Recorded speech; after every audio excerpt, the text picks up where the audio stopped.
جرم اور اعانت جرم بہت زیادہ مختلف عمل نہیں ہیں، جبکہ اعانت جرم کرنے والا اپنے آپ کو عام طور پر کم بلکہ بعض اوقات تو بالکل بے قصور سمجھتا ہے۔ دنیا میں ایسے جرائم بہت کم ہیں جو فرد واحد کے ذریعے رونما ہوئے ہیں، بلکہ جرم تو ہوتا ہی ایک سے زیادہ افراد کے سوچے سمجھے منصوبے کے تحت ہے، اور یہ ملی بھگت عموماً دو مختلف النوع گروہوں کے درمیان کسی ایک مشترکہ مفاد کا نتیجہ ہوتی ہے۔ اس بار ملک صاحب کی ڈائری سے ایک ایسی یادداشت آپ کے روبرو ہے جس میں رشتوں کی کرائیت کے ساتھ ساتھ اہل قوت کا نجی چہرہ بھی بے نقاب ہوگا۔ معلوم ہوا کہ اگر مفاد پیش نظر ہو تو عزیز سے عزیز رشتے کا خون بھی کیا جا سکتا ہے۔ بے شک یہ دنیا بہت خراب ہے، پہلے بھی خراب تھی یہ دنیا، اب اور خراب ہو گئی ہے۔ السلام علیکم لسنرز، آئیے ڈی ایس پی ملک صفدر حیات کی ایک نئی تفتیشی کہانی سنتے ہیں جس کے لکھاری ہیں عبدالقیوم شاد۔ تو آئیے کہانی کا آغاز کرتے ہیں۔ عورت خوش شکل و طرح دار تھی۔ اس نے عمدہ تراش کا سیاہ ریشمی شلوار سوٹ پہن رکھا تھا۔ سیاہ چمکدار بال بڑی نفاست سے گندے ہوئے تھے اور سر پر کڑی ہوئی سیاہ چادر تھی۔ اس کا نام مہر بی بی معلوم ہوا تھا۔ اس نے مجھے آراستہ بیٹھک میں بٹھایا اور رسمی کلمات کے بعد بولی، میں نے آپ کو اس لیے تکلیف دی ہے کہ میں عدت میں ہوں اور گھر سے باہر نہیں جا سکتی، ورنہ میں خود آپ کے پاس آ جاتی۔ کوئی بات نہیں، میں نے کہا، یہ ہماری ڈیوٹی ہے۔ تفتیش شروع کرنے سے پہلے جائے واردات کا معائنہ بھی ضروری ہوتا ہے۔ ملک صاحب، میں کوئی رپورٹ درج نہیں کروانا چاہتی، اس نے کہا۔ بچے سے نادانی ہو گئی ہے، میں چاہتی ہوں کہ وہ گھر آ جائے۔ صدر 3 نے مجھے بتایا ہے کہ ساجد 10,000 روپے چوری کر کے لے گیا ہے۔ بس اپنی نادانی کی وجہ سے لے گیا ہے۔ اس نے مجھ پر بھروسہ نہیں کیا۔ مجھے ڈر ہے کہ وہ برے لوگوں میں نہ پھنس جائے۔ اس نے گہرا سانس لیا۔ میں تو ویسے ہی بہت دکھی عورت ہوں، دوسری دفعہ بیوہ ہوئی ہوں۔ میں نے سوچا تھا کہ ساجد میرا سہارا بنے گا، لیکن وہ 10,000 روپے جیب میں ڈال کر گھر سے غائب ہو گیا۔ اس زمانے میں 10,000 روپے بہت بڑی رقم تھی، آج کے 10 لاکھ سے بھی زیادہ۔ ساجد آپ کا سگا بیٹا ہے؟ میں نے پوچھا۔ نہیں، سوتیلا بیٹا ہے، میری اپنی کوئی اولاد نہیں ہے۔ پہلا شوہر شادی کے 7 سال بعد فوت ہوا تھا، لیکن اولاد کوئی نہیں ہوئی۔ ساجد کے ابا کا نام اکرام حسین تھا۔ ان سے میری شادی 3 سال پہلے ہوئی تھی۔ مجھ سے 20 سال بڑے تھے۔ 3 ہفتے پہلے سینے میں درد کی شکایت کی اور حکیم صاحب سے کوئی دوا منگوا کر کھا لی۔ رات کو تکلیف زیادہ ہو گئی، میں نے ساجد کو ڈاکٹر کی طرف دوڑایا، مگر وہ ڈاکٹر کے آنے سے پہلے ہی اللہ کو پیارے ہو گئے۔ ان کو دل کو تکلیف تھی۔ میں تو بہت کہتی تھی کہ کسی اچھے ڈاکٹر سے اپنا علاج کرائیں، مگر وہ توجہ نہیں دیتے تھے۔ کہتے تھے کہ اللہ کو منظور ہوا تو خود بخود ٹھیک ہو جاؤں گا۔ بھلا ایسا بھی کبھی ہوا ہے؟ اللہ نے علاج کا حکم بھی دیا ہے۔ ساجد کے بارے میں بتائیں، میں نے کہا، اور یہ اتنی بڑی رقم گھر میں کیوں رکھی ہوئی تھی؟ ساجد کے ابا نے اپنی وفات سے صرف 1 ہفتہ پہلے اپنی زرعی زمین فروخت کر دی تھی۔ ان سے زمین کی دیکھ بھال نہیں ہوتی تھی۔ ساجد اپنی تعلیم کی وجہ سے ان کا ساتھ نہیں دے سکتا تھا۔ ان کا کوئی کاروبار کرنے کا ارادہ تھا، لیکن زندگی نے مہلت ہی نہیں دی۔ کیا ساجد کو پتا تھا کہ گھر میں اتنی بڑی رقم موجود ہے؟ ہم نے اسے رقم کے بارے میں تو کچھ نہیں بتایا تھا۔ میں نے یہ رقم اپنے صندوق میں کپڑوں کے نیچے چھپا کر رکھی ہوئی تھی اور صندوق کو تالا لگا ہوا تھا۔ پرسوں صبح ناشتے کے بعد میں کمرے میں گئی تو دیکھا کہ سارے کپڑے ادھر ادھر بکھرے پڑے ہیں اور رقم غائب ہے۔ میں جلدی سے ساجد کے کمرے میں گئی اور اسے جگانے کے لیے بلایا، مگر رضائی کے نیچے دوسری رضائی گول کر کے رکھی ہوئی تھی۔ میں فوراً ساری بات سمجھ گئی۔ میرا خیال ہے کہ ساجد صبح 4 بجے والی گاڑی سے کہیں گیا ہے۔ آپ کے میاں نے زمین کس کے پاس فروخت کی تھی؟ چودھری منظور حسین کے پاس۔ رقم کا لین دین کہاں ہوا تھا؟ لین دین اسی بیٹھک میں ہوا تھا۔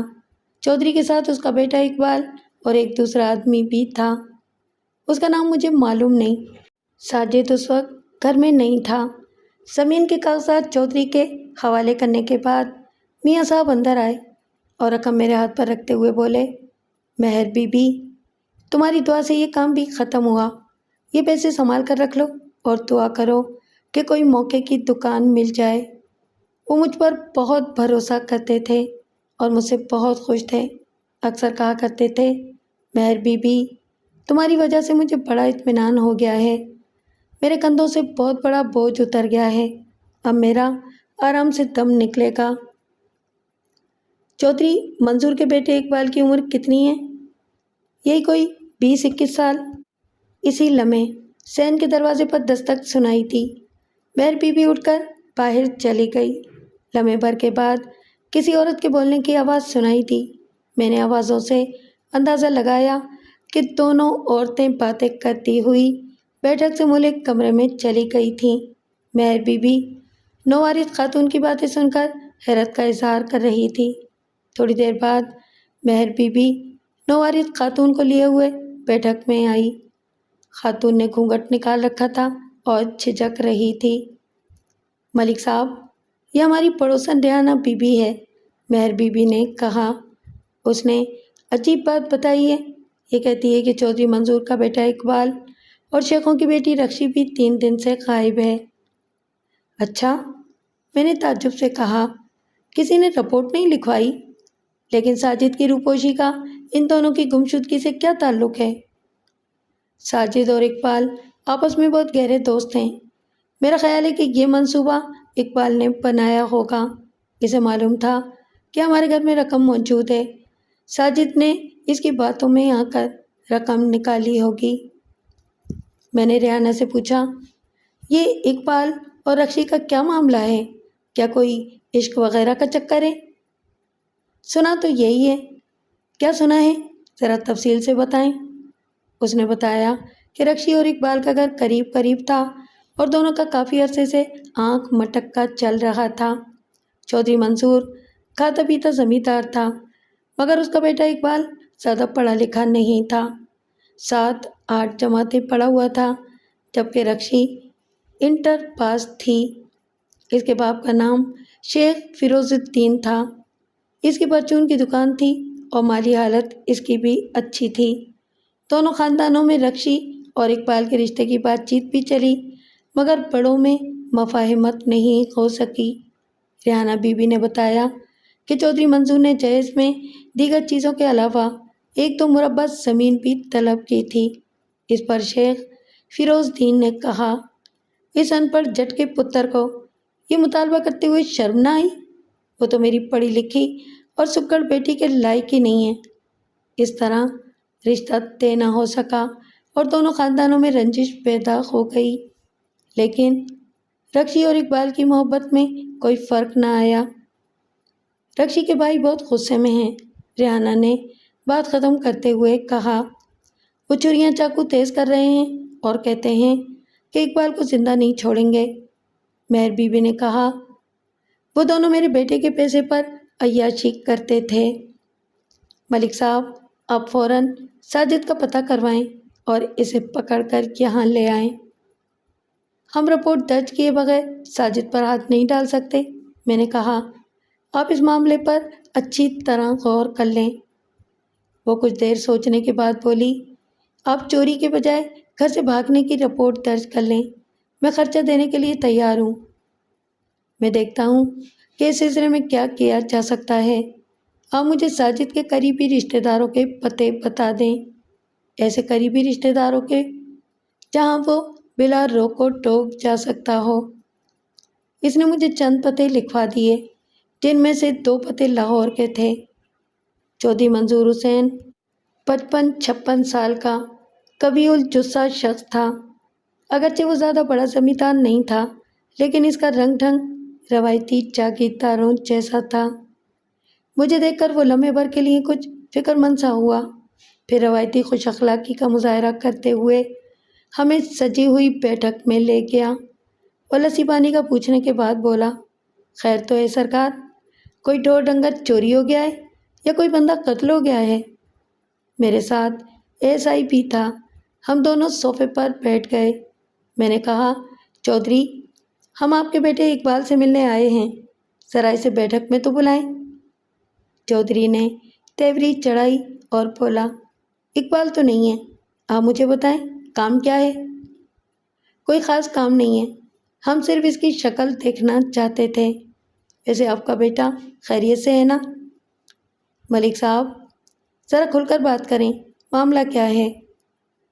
چودھری، کھل کر آپ بات کریں، میں نے اٹھتے ہوئے کہا، ہم نے جو معلوم کرنا تھا کر لیا ہے۔ کمال ہے بھائی، چودھری اپنے جوش کو دباتے ہوئے بولا، کیا معلوم کر لیا ہے آپ نے؟ میں نے دروازے میں رکتے ہوئے کہا، چودھری، اگر آپ صحیح جواب دینے کا وعدہ کریں تو میں ایک سوال کروں؟ ملک صاحب، میں بندہ ہوں بالکل کھرا، پہلے آپ میرے ایک سوال کا جواب دیں، کیا کسی نے اقبال کے خلاف تھانے میں کوئی رپٹ درج کرائی ہے؟ نہیں، میں نے مختصر جواب دیا۔ یہ کیسے ہو سکتا ہے؟ اس نے خود کلامی کے انداز میں کہا، اگر کسی نے رپٹ درج نہیں کروائی ہے تو آپ کو کیسے پتہ چلا؟ اس نے بات ادھوری چھوڑ دی۔ میں نے اسے گھورتے ہوئے کہا، آپ کے خیال میں ہمیں کس بات کا پتہ چلا ہے؟ کوئی بات نہیں، کوئی بات نہیں۔ اگر آپ کہتے ہیں کہ کوئی بات نہیں تو میں بھی یہی کہہ دیتا ہوں، لیکن آنکھیں بند کر لینے سے خطرہ ختم نہیں ہو جاتا۔ کون سا خطرہ؟ آپ نے مرحوم میاں اکرام حسین سے زمین خریدی تھی۔ میں نے موضوع بدلتے ہوئے پوچھا، ہاں جی، خریدی تھی، قیمت نقد ادا کرتی تھی۔ سنا ہے کہ اقبال کا میاں اکرام حسین کے بیٹے ساجد سے بڑا گہرا یارانہ ہے۔ گہرے یارانے کا تو مجھے پتہ نہیں، لیکن دونوں کا آپس میں میل ملاپ ضرور ہے۔ آپ نے زمین کتنے میں خریدی تھی؟ 12,000 میں۔ 2,000 روپے بیانہ دیا تھا اور 10,000 روپے کاغذات مکمل ہونے کے بعد۔ آپ کو پتہ ہے ساجد گھر سے بھاگ گیا ہے اور 10,000 روپے بھی نکال کر لے گیا ہے۔ ہیں؟ وہ چونکا، یہ کب کی بات ہے؟ آج اس بات کو تیسرا دن ہے۔ ساجد کی سوتیلی ماں کا خیال ہے کہ ساجد صبح 4 بجے گاڑی سے کہیں گیا ہے۔ اس نے آنکھیں گھما کر سوچا، پھر بولا، آپ کا خیال ہے کہ اقبال ساجد کے ساتھ گیا ہے؟ میرا خیال یہ ہے کہ آپ صرف سوال کرنا جانتے ہیں، جواب دینے کی عادت نہیں ہے آپ کو۔ میں دروازے سے باہر نکلا، وہ بھی باہر آ گیا۔ جاتے جاتے ایک بات اور بتا دوں کہ آپ کے بیٹے کی زندگی خطرے میں ہے۔ ملک صاحب، اگر کسی نے میرے شہزادے کی طرف میلی آنکھ سے دیکھا تو میں اس کی آنکھیں نکال لوں گا، اور اگر آپ کا شہزادہ کسی کی عزت پر ہاتھ ڈالے تو اس کو کیا کرنا چاہیے؟ اس نے آنکھیں جھپکائیں اور بولا، اس کا مطلب یہ ہے کہ آپ رپٹ درج کرنے کے بعد ہمارے پاس آئے ہیں۔ چودھری، آپ کے کتنے بیٹے ہیں؟ ایک ہی ہے۔ تو پھر آپ اپنے اکلوتے بیٹے کی فکر کریں۔ اگر وہ قتل ہو گیا تو آپ کے ہاتھ میں کچھ نہیں رہے گا۔ بعد میں چاہے آپ دشمن کے 10 آدمی قتل کر دیں، آپ کا بیٹا واپس نہیں آئے گا۔ اور میں ایک بار پھر بتا دوں کہ ابھی میں نے کوئی رپٹ نہیں لکھی۔ ادھر سے اب میں شیخ فیروز دین کے پاس جاؤں گا، دیکھیں وہ کیا کہتا ہے۔ ملک صاحب، 1 منٹ، اندر آ جائیں۔ اب آپ نے کھل کر بات کی ہے تو میری بات بھی سنتے جائیں۔ چودھری، آپ نے ہمارے ساتھ تعاون کے طریقے سے بات نہیں کی۔ میں نے کہا، اگر آپ کو کچھ کہنا ہے تو تھانے آ کر بات کریں۔ اس کا چہرہ غصے سے مسخ ہو گیا۔ 10 منٹ کے بعد ہم نے شیخ فیروز دین کا دروازہ کھٹکھٹایا۔ چند لمحوں کے بعد ایک عورت دروازے پر آئی اور ہمیں دیکھ کر اوٹ میں ہو گئی۔ کیا کام ہے جی؟ اس نے پوچھا۔ کس سے ملنا ہے؟ کسی مرد کو باہر بھیجیں، میں نے کہا۔ شیخ صاحب تو اس وقت دکان پر ہوں گے، میں اپنے بیٹے کو بھیجتی ہوں۔ ویسے کام کیا ہے؟ بی بی، کسی کو باہر تو بھیجیں۔ عورت دروازہ بند کر کے اندر چلی گئی اور تقریباً 2 منٹ تک اندر سے کوئی آواز نہیں آئی۔ پھر بیٹھک کا دروازہ کھلا اور ایک 20-21 سالہ نوجوان نے سر نکال کر ہماری طرف دیکھا۔ ادھر اندر آ جائیں جناب، اس نے وہیں سے کہا۔ غالباً وہ باہر آتے ہوئے گھبرا رہا تھا۔ ہم اندر داخل ہو گئے۔ نوجوان خاصا صحت مند اور مضبوط جسامت کا تھا۔ حکم کریں جناب، کیا نام ہے تمہارا؟ میرا نام انور ہے جی۔ تم شیخ صاحب کے بیٹے ہو؟ ہاں جی۔ کتنے بھائی ہو؟ 3، اس نے جواب دیا۔ تو مجھ سے بڑے ہیں، بڑے کا نام نواز اور اس سے چھوٹے کا نام ایاز ہے۔ یہ دونوں کہاں ہیں؟ انور نے جواب دینے میں تامل کیا۔ اندر سے اس کی ماں بولی، وہ دونوں لاہور گئے ہوئے ہیں۔ آپ کی بیٹی رکشی کہاں ہے؟ جی وہ چونکی، وہ بھی لاہور گئی ہوئی ہے بھائیوں کے ساتھ۔ بی بی، اگر آپ اپنی پردہ پوشی کے لیے جھوٹ بول رہی ہیں تو اب اس کا کوئی فائدہ نہیں، میں نے کہا۔ جو بات آپ چھپانا چاہتی ہیں وہ پورے محلے کو معلوم ہو چکی ہے۔ لوگ جھوٹ بولتے ہیں۔ میں چودھری منظور حسین سے مل کر آ رہا ہوں۔ پہلے وہ بھی کوئی بات ماننے پر تیار نہیں تھا۔ جو کچھ بھی ہے یہ ہمارے گھر کا معاملہ ہے، ہمیں پولیس کی مدد کی ضرورت نہیں ہے۔ میں نے سنا ہے کہ آپ کے بیٹے اقبال کے قتل کے منصوبے بنا رہے ہیں۔ لوگ جھوٹ بکتے ہیں۔ میں نے انور سے پوچھا، ساجد کو جانتے ہو؟ اس کے باپ میاں اکرام حسین کا چند روز پہلے انتقال ہوا ہے۔ جانتا ہوں جی۔ ساجد اپنے گھر سے 10,000 روپے نکال کر لے گیا ہے، وہ بھی 3 روز پہلے گھر سے بھاگا ہے۔ انور کی ماں نے حیرانی سے کہا، ساجد اپنے گھر سے 10,000 روپے نکال کر لے گیا ہے؟ میرا اندازہ ہے کہ تینوں ایک ساتھ گئے ہیں۔ تینوں کون؟ اقبال، ساجد اور آپ کی بیٹی رکشی۔ خدا نہ کرے۔ بی بی، صرف امیدیں لگانے سے کچھ نہیں ہوتا۔ ذرا سوچیں، 2 نوجوان لڑکے اور ایک کنواری لڑکی اور دن رات کا ساتھ۔ جوانی کا جنون بہت زور آور ہوتا ہے۔ لڑکوں کو کوئی نقصان نہیں ہوگا، وہ خاموشی سے ایک طرف ہو جائیں گے، لیکن لڑکی کے لیے کچھ بھی نہیں ہوگا۔ وہ اسے خراب کر کے بردہ فروشوں کے حوالے کر دیں گے۔ ساری بدنامی آپ کی ہوگی، لڑکی کی زندگی برباد ہو جائے گی۔ اسے معمولی بات نہ سمجھیں۔ اگر آپ یہ سمجھتی ہیں کہ آپ کے بیٹے رکشی کو 2-4 دن میں ڈھونڈ کر گھر لے آئیں گے تو یہ آپ کی خوش فہمی ہے۔ یہ کام صرف پولیس ہی کر سکتی ہے۔ ہم آس پاس کے چند اضلاع کی پولیس کو تینوں کی تصویریں بھجوا دیں گے اور اپنے آدمی بھی توڑائیں گے۔ پولیس کے پاس اختیارات ہوتے ہیں، ہم ہر جگہ جا سکتے ہیں، ہر شخص سے پوچھ گچھ کر سکتے ہیں۔ آپ کے بیٹے بغیر کسی اختیار کے ایک دروازہ بھی نہیں کھلوا سکتے۔ میری بات سن کر عورت خاموش ہو گئی۔ واضح طور پر میری باتوں نے اسے فکر مند کر دیا تھا۔ چند لمحوں کے بعد وہ کمرے میں آ گئی اور ایک کرسی پر بیٹھ گئی۔ تھانے دار صاحب، آپ کی باتوں نے مجھے ڈرا دیا ہے۔ کوئی ایسی صورت نہیں ہو سکتی کہ لڑکی خاموشی سے گھر آ جائے؟ اس نے کہا، گویا اس نے رکشی کے گھر سے بھاگنے کو تسلیم کر لیا تھا۔ فی الحال آپ نیک نامی اور بدنامی کے چکر میں نہ پڑیں، میں نے کہا۔ لڑکی گھر آ جائے تو پھر ان باتوں پر غور کریں۔ پہلے تو مجھے یہ بتائیں کہ اقبال کس قسم کا لڑکا ہے؟ اگر اس کے اندر شرافت ہوتی تو یہ حرکت نہ کرتا، اور ایسی کوئی بات بھی نہیں تھی۔ ہم رشتہ دینے کے لیے بھی تیار تھے، اس کا باپ ہی راضی نہیں تھا۔ کبھی ایک مطالبہ، کبھی دوسرا مطالبہ، زیور اتنا ہو، کپڑے اتنے ہوں، فرنیچر اچھی قسم کا ہو۔ جب ہم سارے مطالبے پورے کرنے پر تیار ہو گئے تو اس نے 2 مربع زمین کا مطالبہ کر دیا۔ دراصل وہ اپنی بیوی اور بیٹے پر یہ ظاہر کرنا چاہتا تھا کہ انکار ہماری طرف سے ہوا ہے۔ جب بات ختم ہو گئی تو ہم نے اقبال سے کہا کہ وہ ہمارے گھر نہ آیا کرے، مگر اس پر کوئی اثر نہیں ہوا۔ اس نے آنا جانا بند نہیں کیا، لہٰذا ہمیں سختی سے کہنا پڑا۔ ایک روز اس کے ایاز سے ہاتھا پائی بھی ہوئی۔ وہ چلا تو گیا مگر جاتے جاتے دھمکی بھی دے گیا۔ کہنے لگا، اگر میں نے اس ذلت کا بدلہ نہ لیا تو مجھے چودھری کا نہیں کسی چوڑے کا پتر سمجھنا۔ کیا یہ بات رکشی کے علم میں نہیں تھی؟ رکشی اس وقت گھر میں نہیں تھی۔ ہم نے اسے یہ بات بتانی مناسب نہیں سمجھی، لیکن یہ ہماری غلطی تھی۔ اگر یہ بات اس کے علم میں ہوتی تو شاید یہاں تک نوبت نہ پہنچتی۔ جب آپ نے اقبال کا آنا جانا بند کر دیا تھا تو دونوں نے بھاگنے کا منصوبہ کس طرح بنایا؟ میرا خیال ہے کہ دونوں میں رکے بازی چلتی تھی۔ اقبال کی بہن بھی رکشی کے کالج میں پڑھتی ہے، شاید وہی رکے پہنچاتی تھی۔ ہم تو جی بہت پریشان ہیں، 3 دن سے ہمارے گھر میں چولہا نہیں چلا۔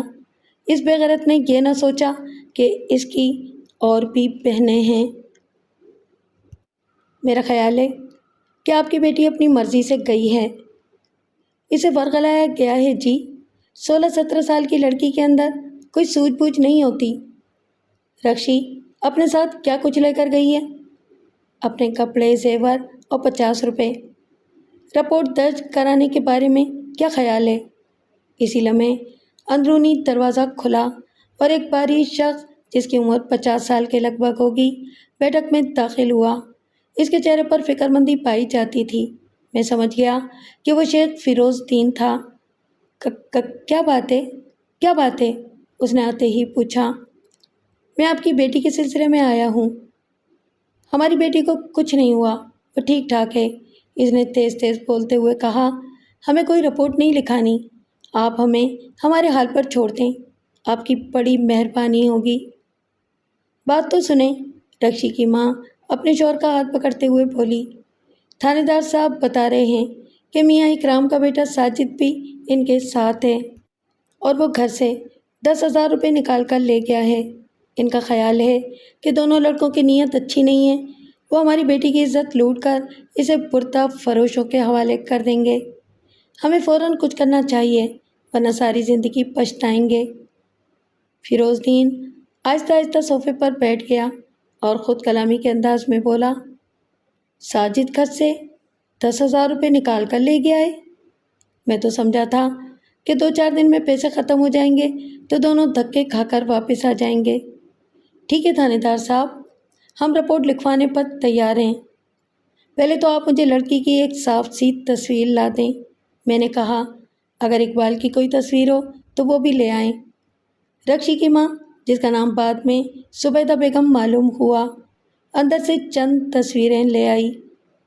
جیسا کہ مجھے توقع تھی ان کے پاس اقبال کی تصویر بھی موجود تھی۔ میں نے وہ 2 تصویریں منتخب کیں اور انہیں ASI کے حوالے کرتے ہوئے کہا ان کے کچھ پرنٹ نکلوا لو اور مہر بی بی سے ساجد کی تصویر لے کر اس کے پرنٹ بھی نکلوا لینا۔ پھر میں نے فیروز دین سے کہا آپ کسی وقت تھانے آ کر رپورٹ درج کرا دیں تاکہ جلدی کارروائی شروع کی جا سکے۔ زبیدہ بیگم نے پوچھا، چودھری اپنے بیٹے کے بارے میں کیا کہتا ہے؟ اقبال چودھری منصور کا اکلوتا بیٹا ہے اور وہ اس کے بارے میں بہت جذباتی ہے، اس لیے آپ اپنے بیٹوں کو سمجھا دیں کہ وہ قانون اپنے ہاتھ میں لینے کی کوشش نہ کریں، اس سے کسی کا بھلا نہیں ہوگا، نہ آپ کا اور نہ ہی چودھری منصور کا۔ مجھے تو لگتا ہے کہ چودھری بھی اس سازش میں شریک ہے، زبیدہ بیگم نے کہا۔ اس نے اپنے بیٹے کے ساتھ مل کر ہماری معصوم بیٹی کو اغوا کیا ہے، اسے زبردستی اٹھوا لیا گیا ہے۔ میری بھولی بھالی بیٹی گھر سے بھاگنے والی نہیں تھی۔ آپ رپورٹ میں چودھری کا نام بھی ضرور لکھیں۔ میں نے ان کے لاہور کے رشتہ داروں کے پتے نوٹ کر لیے اور ASI کے ہمراہ وہاں سے رخصت ہو گیا۔ اگلی صبح میں نے ASI کی سرکردگی میں ایک چھاپہ مار پارٹی لاہور روانہ کر دی۔ اتفاق سے تینوں کے رشتہ دار لاہور میں موجود تھے اور میرا غالب گمان یہی تھا کہ وہ لاہور گئے تھے، لیکن یہ چھاپہ مار پارٹی 1 ہفتے کے بعد ناکام واپس آ گئی۔ اس دوران میں مقامی طور پر تفتیش کرتا رہا مگر تینوں کا کوئی سراغ نہیں ملا۔ 10-12 روز کے بعد ایک مخبر نے اطلاع دی کہ اقبال ریلوے اسٹیشن پر موجود ہے اور غالباً 10 بجے والی ٹرین کا انتظار کر رہا ہے۔ یہ اطلاع مجھے گھر پر ملی اس وقت 9:15 بجے تھے، یعنی ٹرین کی آمد میں پون گھنٹہ باقی تھا۔ تم اسٹیشن پر پہنچو اور اقبال پر نظر رکھو، میں نے مخبر سے کہا اور کچھ پیسے نکال کر اسے دیے۔ لاہور کے 3 ٹکٹ بھی خرید لینا، میں آدھے گھنٹے میں وہاں پہنچ رہا ہوں۔ کیا آپ اقبال کو گرفتار نہیں کریں گے؟ اس نے پوچھا۔ اس طرح گرفتار کرنے کا کوئی فائدہ نہیں ہوگا، وہ ہر بات سے انکار کر دے گا۔ میں اسے رکشی کے ساتھ گرفتار کرنا چاہتا ہوں، اور دیکھو اپنے گھر سے 2 جوڑے کپڑے بھی لے لینا۔ مخبر کا نام الطاف عرف تافو پہلوان تھا۔ اس نے قدرے حیرانی سے مجھے دیکھا اور پوچھا، مجھے بھی لاہور جانا پڑے گا؟ ہاں، تم بھی ہمارے ساتھ جاؤ گے۔ میں حوالدار نذر محمد کے ساتھ اسٹیشن پہنچ رہا ہوں۔ تافو پہلوان کو رخصت کرنے کے بعد میں نے ایک آدمی کو اس پیغام کے ساتھ حوالدار نذر محمد کے گھر کی طرف دوڑایا کہ وہ 2 جوڑے کپڑے لے کر فوراً میرے پاس پہنچے۔ 10 بجے کی گاڑی سے لاہور جانا ہے۔ نیز یہ پیغام بھی دیا کہ وہ سادہ کپڑوں میں آئے، وردی نہ پہنے۔ ہم گاڑی کی آمد سے صرف 5 منٹ پہلے اسٹیشن پہنچے۔ حوالدار اپنے حلیے سے چنیوٹی شیخ لگ رہا تھا۔ وہ ٹوپی، واسکٹ اور خانیدار تہمت میں ملبوس تھا۔ میں نے شلوار قمیض پہن رکھی تھی اور گلے میں سہ رنگا مفلر ڈالا ہوا تھا۔ میرے ہاتھ میں اٹیچی کیس تھا۔ تافو پہلوان پلیٹ فارم کے ایک تاریک کوشے میں کھڑا تھا۔ ہم اس کے قریب پہنچے تو اس نے ایک بینچ کی طرف اشارہ کرتے ہوئے کہا، وہ کونے میں جو شخص لوئی کی بکل مارے بیٹھا ہوا ہے وہ اقبال ہے۔ غالباً وہ مارچ کا مہینہ تھا اور موسم قدرے خنک تھا، اس لیے لوئی یا کیس کی بکل مارنا موسم کی ضرورت کے عین مطابق تھا۔ پلیٹ فارم پر کئی اور لوگ بھی بکل میں نظر آ رہے تھے، تاہم یہ بات یقینی تھی کہ اقبال نے لوگوں کی نظروں سے چھپنے کے لیے بکل ماری ہوئی تھی۔ اس کے قریب ایک تھیلا بھی رکھا تھا۔ یہ اکیلا ہے یا اس کے ساتھ کوئی اور بھی ہے؟ میں نے تافو پہلوان سے پوچھا۔ تھوڑی دیر پہلے اس کا ایک دوست بھی ادھر موجود تھا، وہ ابھی واپس گیا ہے۔ وہ ساجد تو نہیں تھا؟ نہیں، اس کا نام مجید ہے، اقبال کا پڑوسی ہے۔ میں نے دونوں کی کچھ باتیں سنی ہیں۔ میرا خیال ہے کہ اقبال ساجد اور رکشی کی تلاش میں ادھر آیا ہے۔ کیا؟ میں تافو پہلوان کو بازو سے پکڑ کر پرے لے گیا۔ میں نے یہی سنا ہے، مجید کہہ رہا تھا کہ اس نے دونوں گھروں سے اچھی طرح پتہ کر لیا ہے، دونوں میں سے کوئی بھی واپس نہیں آیا۔ کیا اس نے ساجد اور رکشی کا نام لیا تھا؟ رکشی کا نام میں نے نہیں سنا، لیکن ساجد کا نام اچھی طرح سنا تھا۔ ساجد کے علاوہ دونوں نام لیے بغیر کسی لڑکی کا ذکر کر رہے تھے۔ میرا خیال ہے کہ وہ رکشی ہی ہوگی۔ ہو سکتا ہے کہ ساجد اپنی کسی معشوقہ کو لینے ادھر آیا ہو، حوالدار نذر محمد نے کہا۔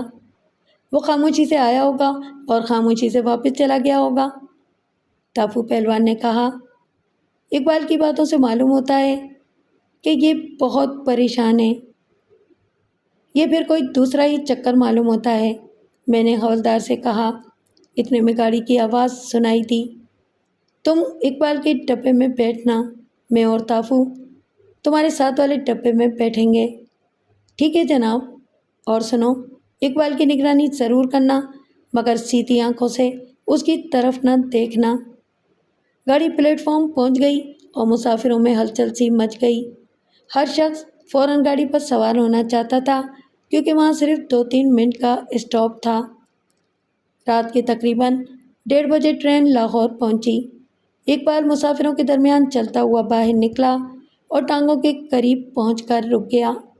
یوں معلوم ہوتا تھا کہ وہ کوئی فیصلہ کرنے کی کوشش کر رہا تھا۔ کوچوان مختلف علاقوں کی آوازیں لگا رہا تھا اور مسافر جلدی جلدی ٹانگوں پر سوار ہو رہے تھے۔ میں نے حوالدار کو آگے بھیج دیا اور خود تافو پہلوان کے ہمراہ انتظار گاہ میں رک گیا۔ ایک کوچوان نے اقبال کے کسی سوال کے جواب میں ہاتھ سے ایک طرف اشارہ کیا اور کچھ کہا جو ہم دور ہونے کی وجہ سے سن نہ سکے۔ اقبال نے اپنا تھیلا کندھے پر ڈالا اور اشارے کی سمت چل دیا۔ حوالدار کچھ فاصلہ رکھ کر اس کے پیچھے چلنے لگا۔ میرا خیال ہے کہ یہ کسی ہوٹل میں رات گزارنا چاہتا ہے، میں نے کہا۔ اس نے اس وقت گھر والوں کی نیند خراب کرنا مناسب نہیں سمجھا۔ یہی لگتا ہے، تافو پہلوان نے کہا۔ ہم انتظار گاہ سے نکل کر حوالدار کے پیچھے چل پڑے۔ میرا اندازہ ٹھیک ہی نکلا۔ اقبال ایک سستے سے ہوٹل میں گھس گیا۔ ہمیں بھی اسی ہوٹل میں رات گزارنا پڑی۔ اگلے روز صبح 11 بجے پھر تعاقب شروع ہوا۔ اقبال ہوٹل سے نکل کر ایک ڈبل ڈیکر منی بس میں جا بیٹھا۔ ہم بھی الگ الگ مسافروں کی حیثیت سے بس میں بیٹھ گئے۔ جی پی او کے قریب پہنچ کر اقبال بس سے اترا اور چوک برجی جانے والی بس پر سوار ہو گیا۔ اس نے ایک بار بھی پیچھے مڑ کر نہیں دیکھا تھا۔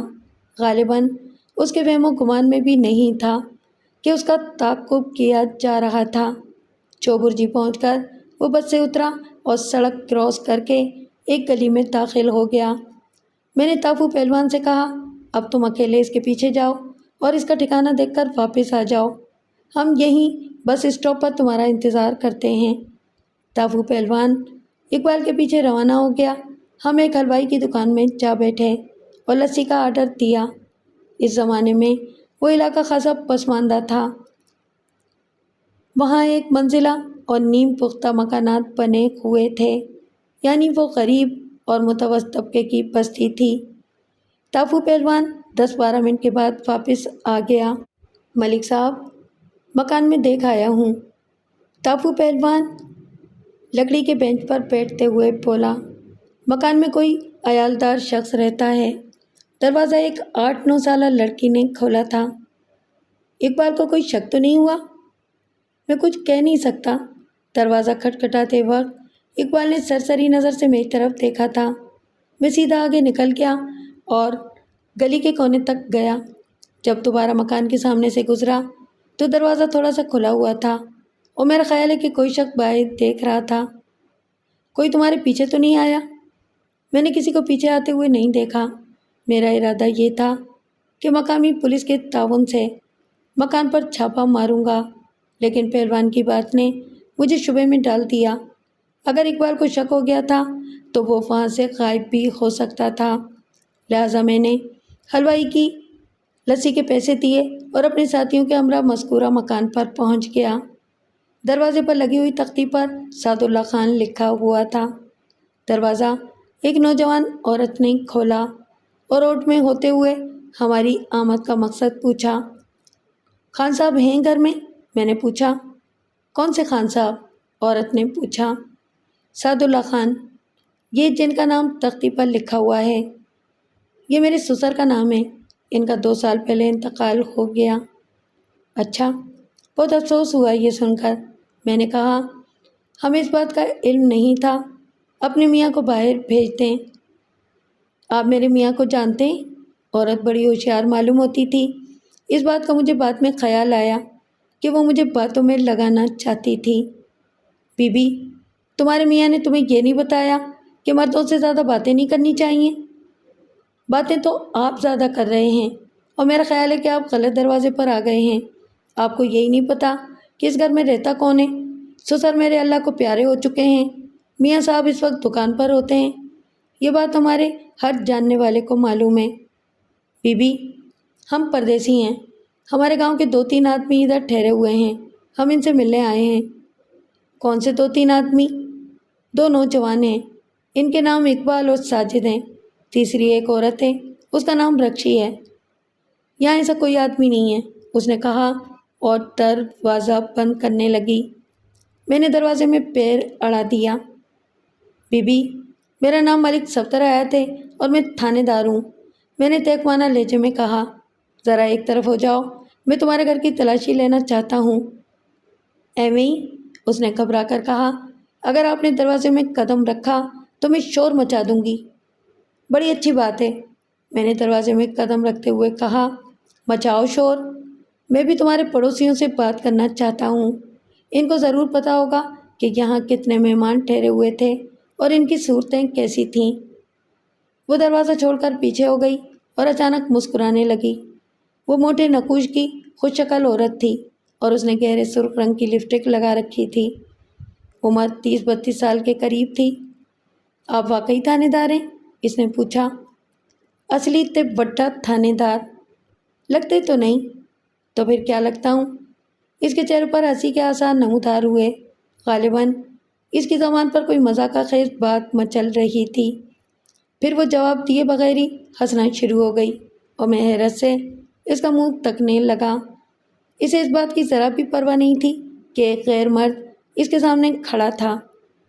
تمہیں ہنسی کس بات پر آ رہی ہے؟ اس نے بڑی مشکل سے اپنی ہنسی روکی اور بولی،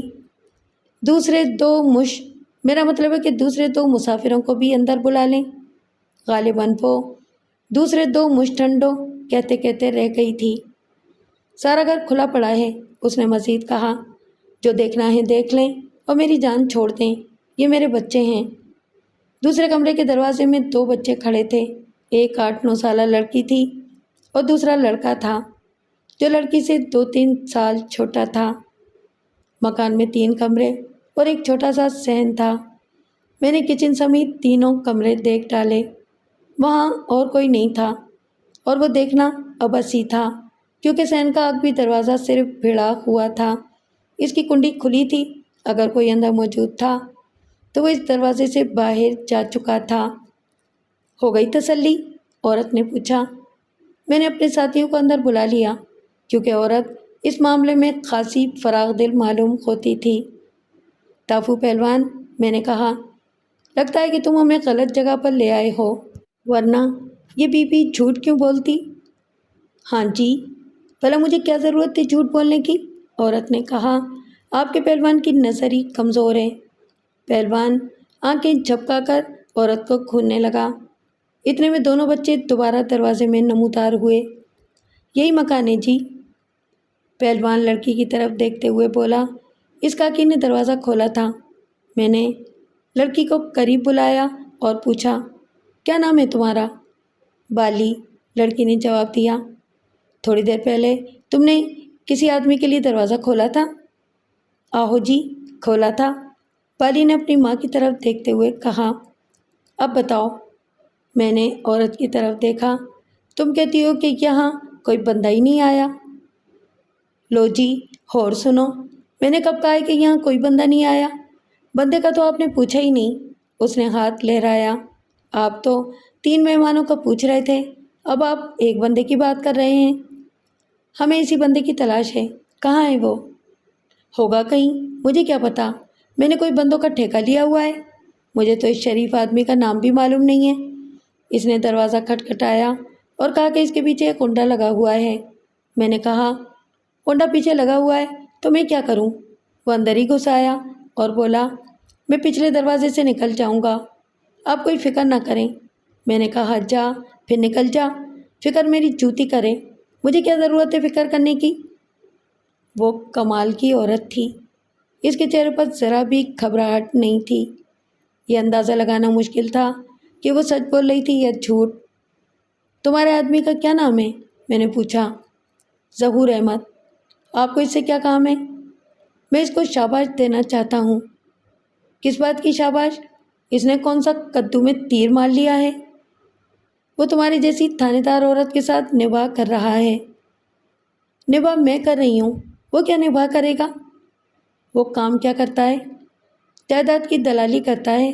جس کو مکان یا دکان کی ضرورت ہو وہ اسی کے پاس جاتا ہے۔ دکان کہاں ہے اس کی؟ وہ اس وقت دکان پر نہیں ملے گا، یا تو کچہری میں ہوگا اور یا کسی گاہک کو دکان مکان دکھاتا پھر رہا ہوگا۔ دکان اس کی ادھر بسوں کے اڈے کے قریب ہے۔ چلیں پھر، میں نے اپنے ساتھیوں سے کہا اور دروازے کی طرف بڑھا۔ بات کیا ہے؟ عورت نے پوچھا۔ آپ ان لوگوں کے پیچھے کیوں لگے ہوئے ہیں؟ کیا انہوں نے کوئی واردات کی ہے؟ میں سوال کا جواب دینا نہیں چاہتا تھا، لیکن حوالدار میرے بولنے سے پہلے ہی بول پڑا۔ تینوں گھر سے بھاگے ہوئے ہیں۔ ساجد اپنے گھر سے 10,000 روپے چرا لایا ہے۔ عورت نے یہ سن کر آنکھیں گھمائیں مگر منہ سے کچھ نہ بولی۔ 10 منٹ کے بعد ہم مقامی تھانے میں بیٹھے ہوئے تھے۔ تھانے دار کا نام ارشد حسین تھا۔ وہ مجھ سے چند سال بڑا تھا اور خاصا مفاہمت پسند آدمی تھا۔ تعارفی کلمات کے بعد اس نے ایک حوالدار کو بلا کر ہمارے لیے کھانے کا انتظام کرنے کا حکم دیا، پھر ہماری طرف متوجہ ہوا۔ ہاں جی ملک صاحب، قصہ کیا ہے؟ اس نے پوچھا۔ میں نے شروع سے لے کر آخر تک ساری کہانی سنائی پھر کہا، ہمیں آپ کے تعاون کی ضرورت ہے۔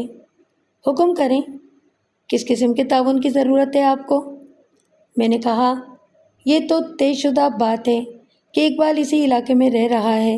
آپ ایسا کریں کہ 2-3 سپاہیوں کی سادہ لباس میں ادھر ڈیوٹی لگا دیں۔ یہ کام ابھی ہو جائے گا۔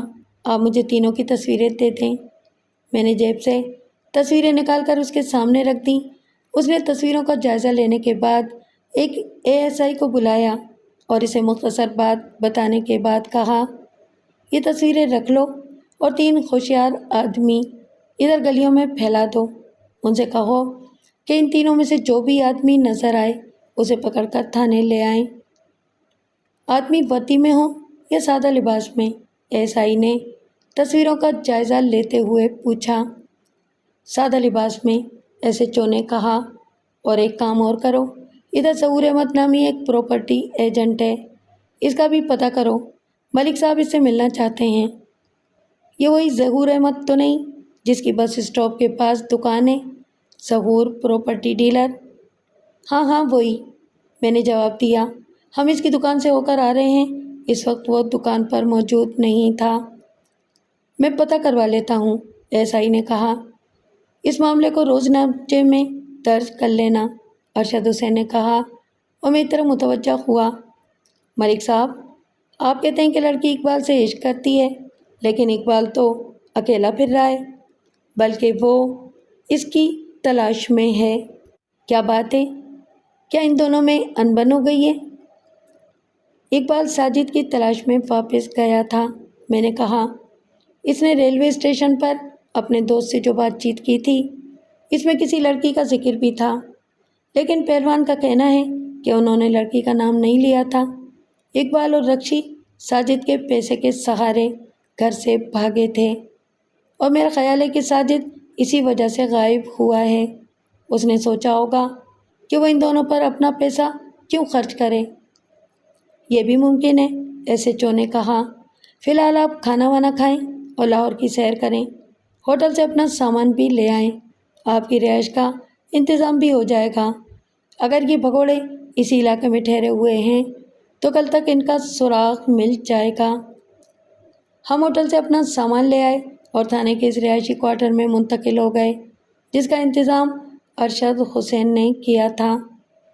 میرا خیال تھا کہ اقبال وغیرہ کا پتہ لگانا زیادہ مشکل نہیں تھا۔ ہم ظہور احمد کے پڑوسیوں کو تینوں کی تصویریں دکھا کر ان کا کھوج لگا سکتے تھے۔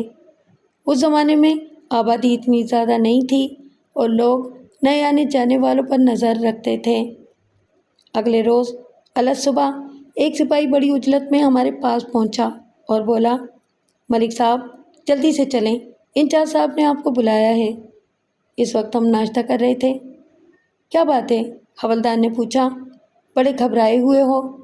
ہمارے بھگوڑے پکڑے گئے ہیں؟ ایک واردات ہو گئی ہے، سپاہی نے کہا۔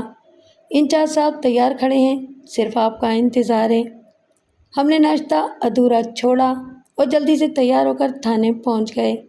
ارشد حسین تھانے کے گیٹ پر بے چینی سے ٹہل رہا تھا، قریب ہی ایک ٹانگا تیار کھڑا تھا۔ بیٹھے ملک صاحب، ارشد حسین نے ٹانگے کی طرف اشارہ کیا اور میرے ساتھ خود بھی اگلی سیٹ پر بیٹھ گیا۔ تافو پہلوان اور حوالدار پچھلی سیٹ پر بیٹھ گئے۔ کوچوان نے گھوڑے کی لگام کو جھٹکا دیتے ہوئے کہا، شاباش پتر۔ اس کے ساتھ ہی ٹانگا حرکت میں آ گیا۔ حسین صاحب، معاملہ کیا ہے؟ میں نے پوچھا۔ سپاہی کہہ رہا تھا کہ کوئی واردات ہو گئی ہے، آپ کا ایک بھگوڑا قتل ہو گیا ہے۔ کون؟ اقبال یا ساجد؟ اس کا تو وہیں پہنچ کر پتہ چلے گا۔ ٹانگا 5-6 منٹ کے اندر اندر جائے واردات پر پہنچ گیا۔ گلی میں لوگوں کی کثیر تعداد موجود تھی۔ مکان کے دروازے کے سامنے 2 سپاہی کھڑے تھے۔ ہمیں دیکھ کر انہوں نے لوگوں کو پرے دھکیل دیا۔ وہ مکان ظہور احمد کے مکان سے زیادہ دور نہیں تھا، غالباً تیسری یا چوتھی گلی میں تھا۔ وہ 2 کمروں کا سادہ سا مکان تھا، اندر بہت مختصر سامان تھا۔ لاش پلنگ پر پڑی تھی۔ ASI نے اس کے چہرے سے چادر ہٹائی تو میں نے دیکھا کہ وہ ساجد کی لاش تھی۔ اسے کسی خنجر وغیرہ سے قتل کیا گیا تھا۔ اس کے جسم پر زخموں کے نصف درجن سے زیادہ نشانات تھے۔ بستر کی چادر اور گدا خون سے سرخ ہو رہے تھے، کچھ خون نیچے فرش پر بھی جمع ہوا تھا۔ یہ ساجد کی لاش ہے، تافو پہلوان نے کہا۔ میرا خیال ہے کہ اسے رقم کے لیے قتل کیا گیا ہے۔ یہی معلوم ہوتا ہے، تفتیش کرنے والے ایس آئی نے کہا۔ ہمیں یہاں سے کوئی بڑی رقم نہیں ملی۔ کمرے میں ایک سستی سی میز اور لکڑی کی سیٹ والی 2 کرسیاں رکھی تھیں۔ میز کے اوپر چند کپڑے اور ایک بٹوا رکھا تھا۔ ایس آئی بٹوے کی طرف اشارہ کرتے ہوئے بولا، اس بٹوے میں تقریباً 80 روپے اور تھوڑی سی ریزگاری رکھی ہے۔ میں نے تنقیدی نظروں سے صورتحال کا جائزہ لیا۔ کمرے میں کل 2 پلنگ تھے۔ دوسرے پلنگ پر ایک گدا اور ایک خیز پڑا تھا۔ دونوں چیزیں بے ترتیب تھیں۔ گدا ڈھیر کی صورت میں پڑا تھا، یعنی بچھا ہوا نہیں تھا۔ میں نے ایس آئی سے پوچھا، کمرے کی کسی چیز کو چھیڑا تو نہیں گیا؟ ہم نے کچھ چیزوں کو ہلا جلا کر ضرور دیکھا ہے، مگر کسی چیز کی پوزیشن تبدیل نہیں کی، اس نے جواب دیا۔ میں نے دوسرے پلنگ کی طرف اشارہ کرتے ہوئے پوچھا، یہ گدا اسی طرح پڑا تھا؟ بالکل اسی طرح پڑا تھا۔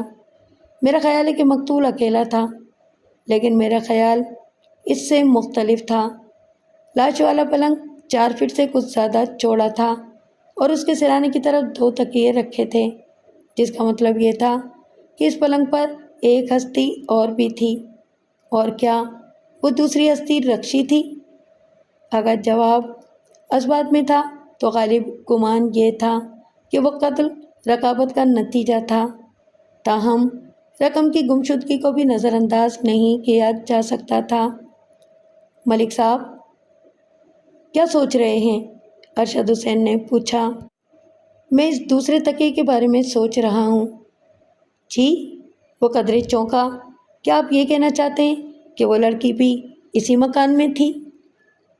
ہاں، میں یہی سوچ رہا ہوں، لیکن یہ محض ایک اندازہ ہے۔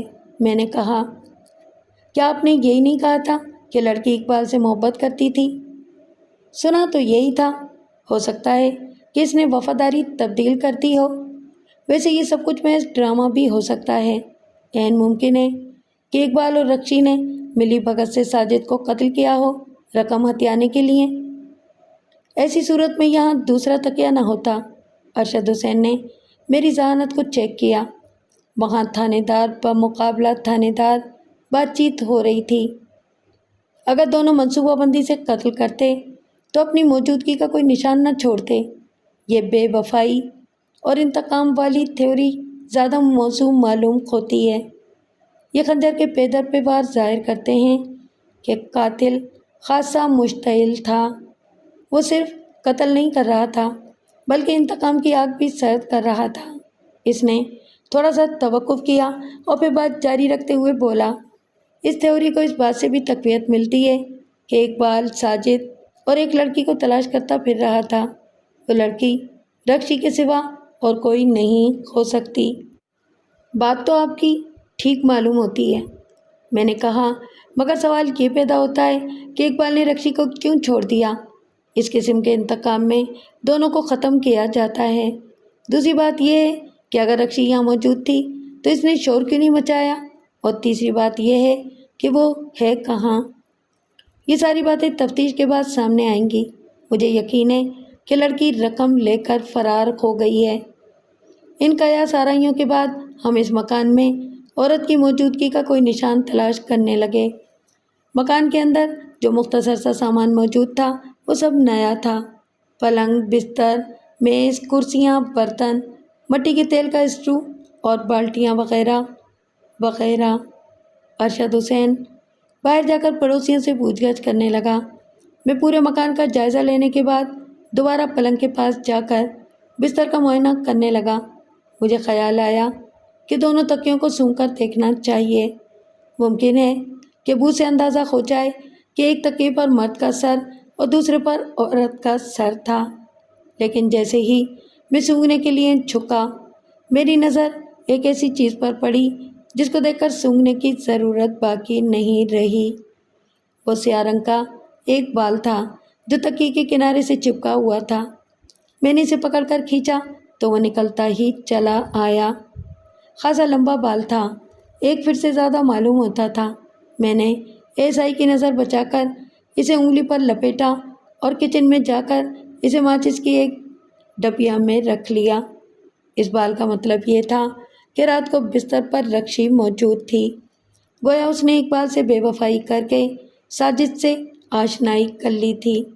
شواہد کی روشنی میں یہی اندازہ ہوتا تھا کہ قاتل اقبال ہی تھا، تاہم دوسرے امکانات کو بھی نظر انداز نہیں کیا جا سکتا تھا۔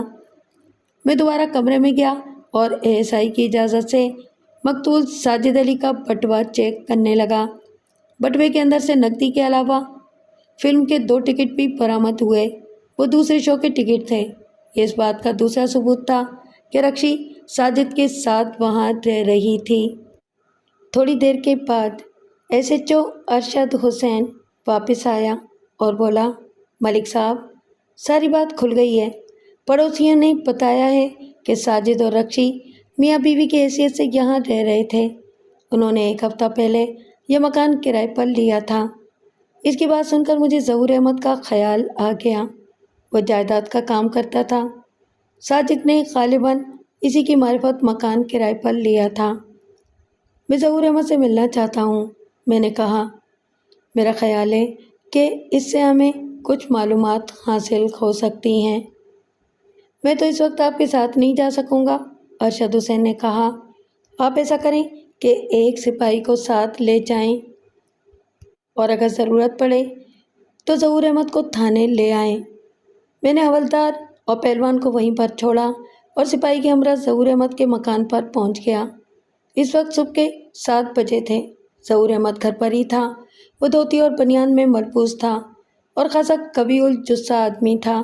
اس کے بال پیشانی پر بکھرے ہوئے تھے اور منہ چل رہا تھا، غالباً وہ ناشتہ کر رہا تھا۔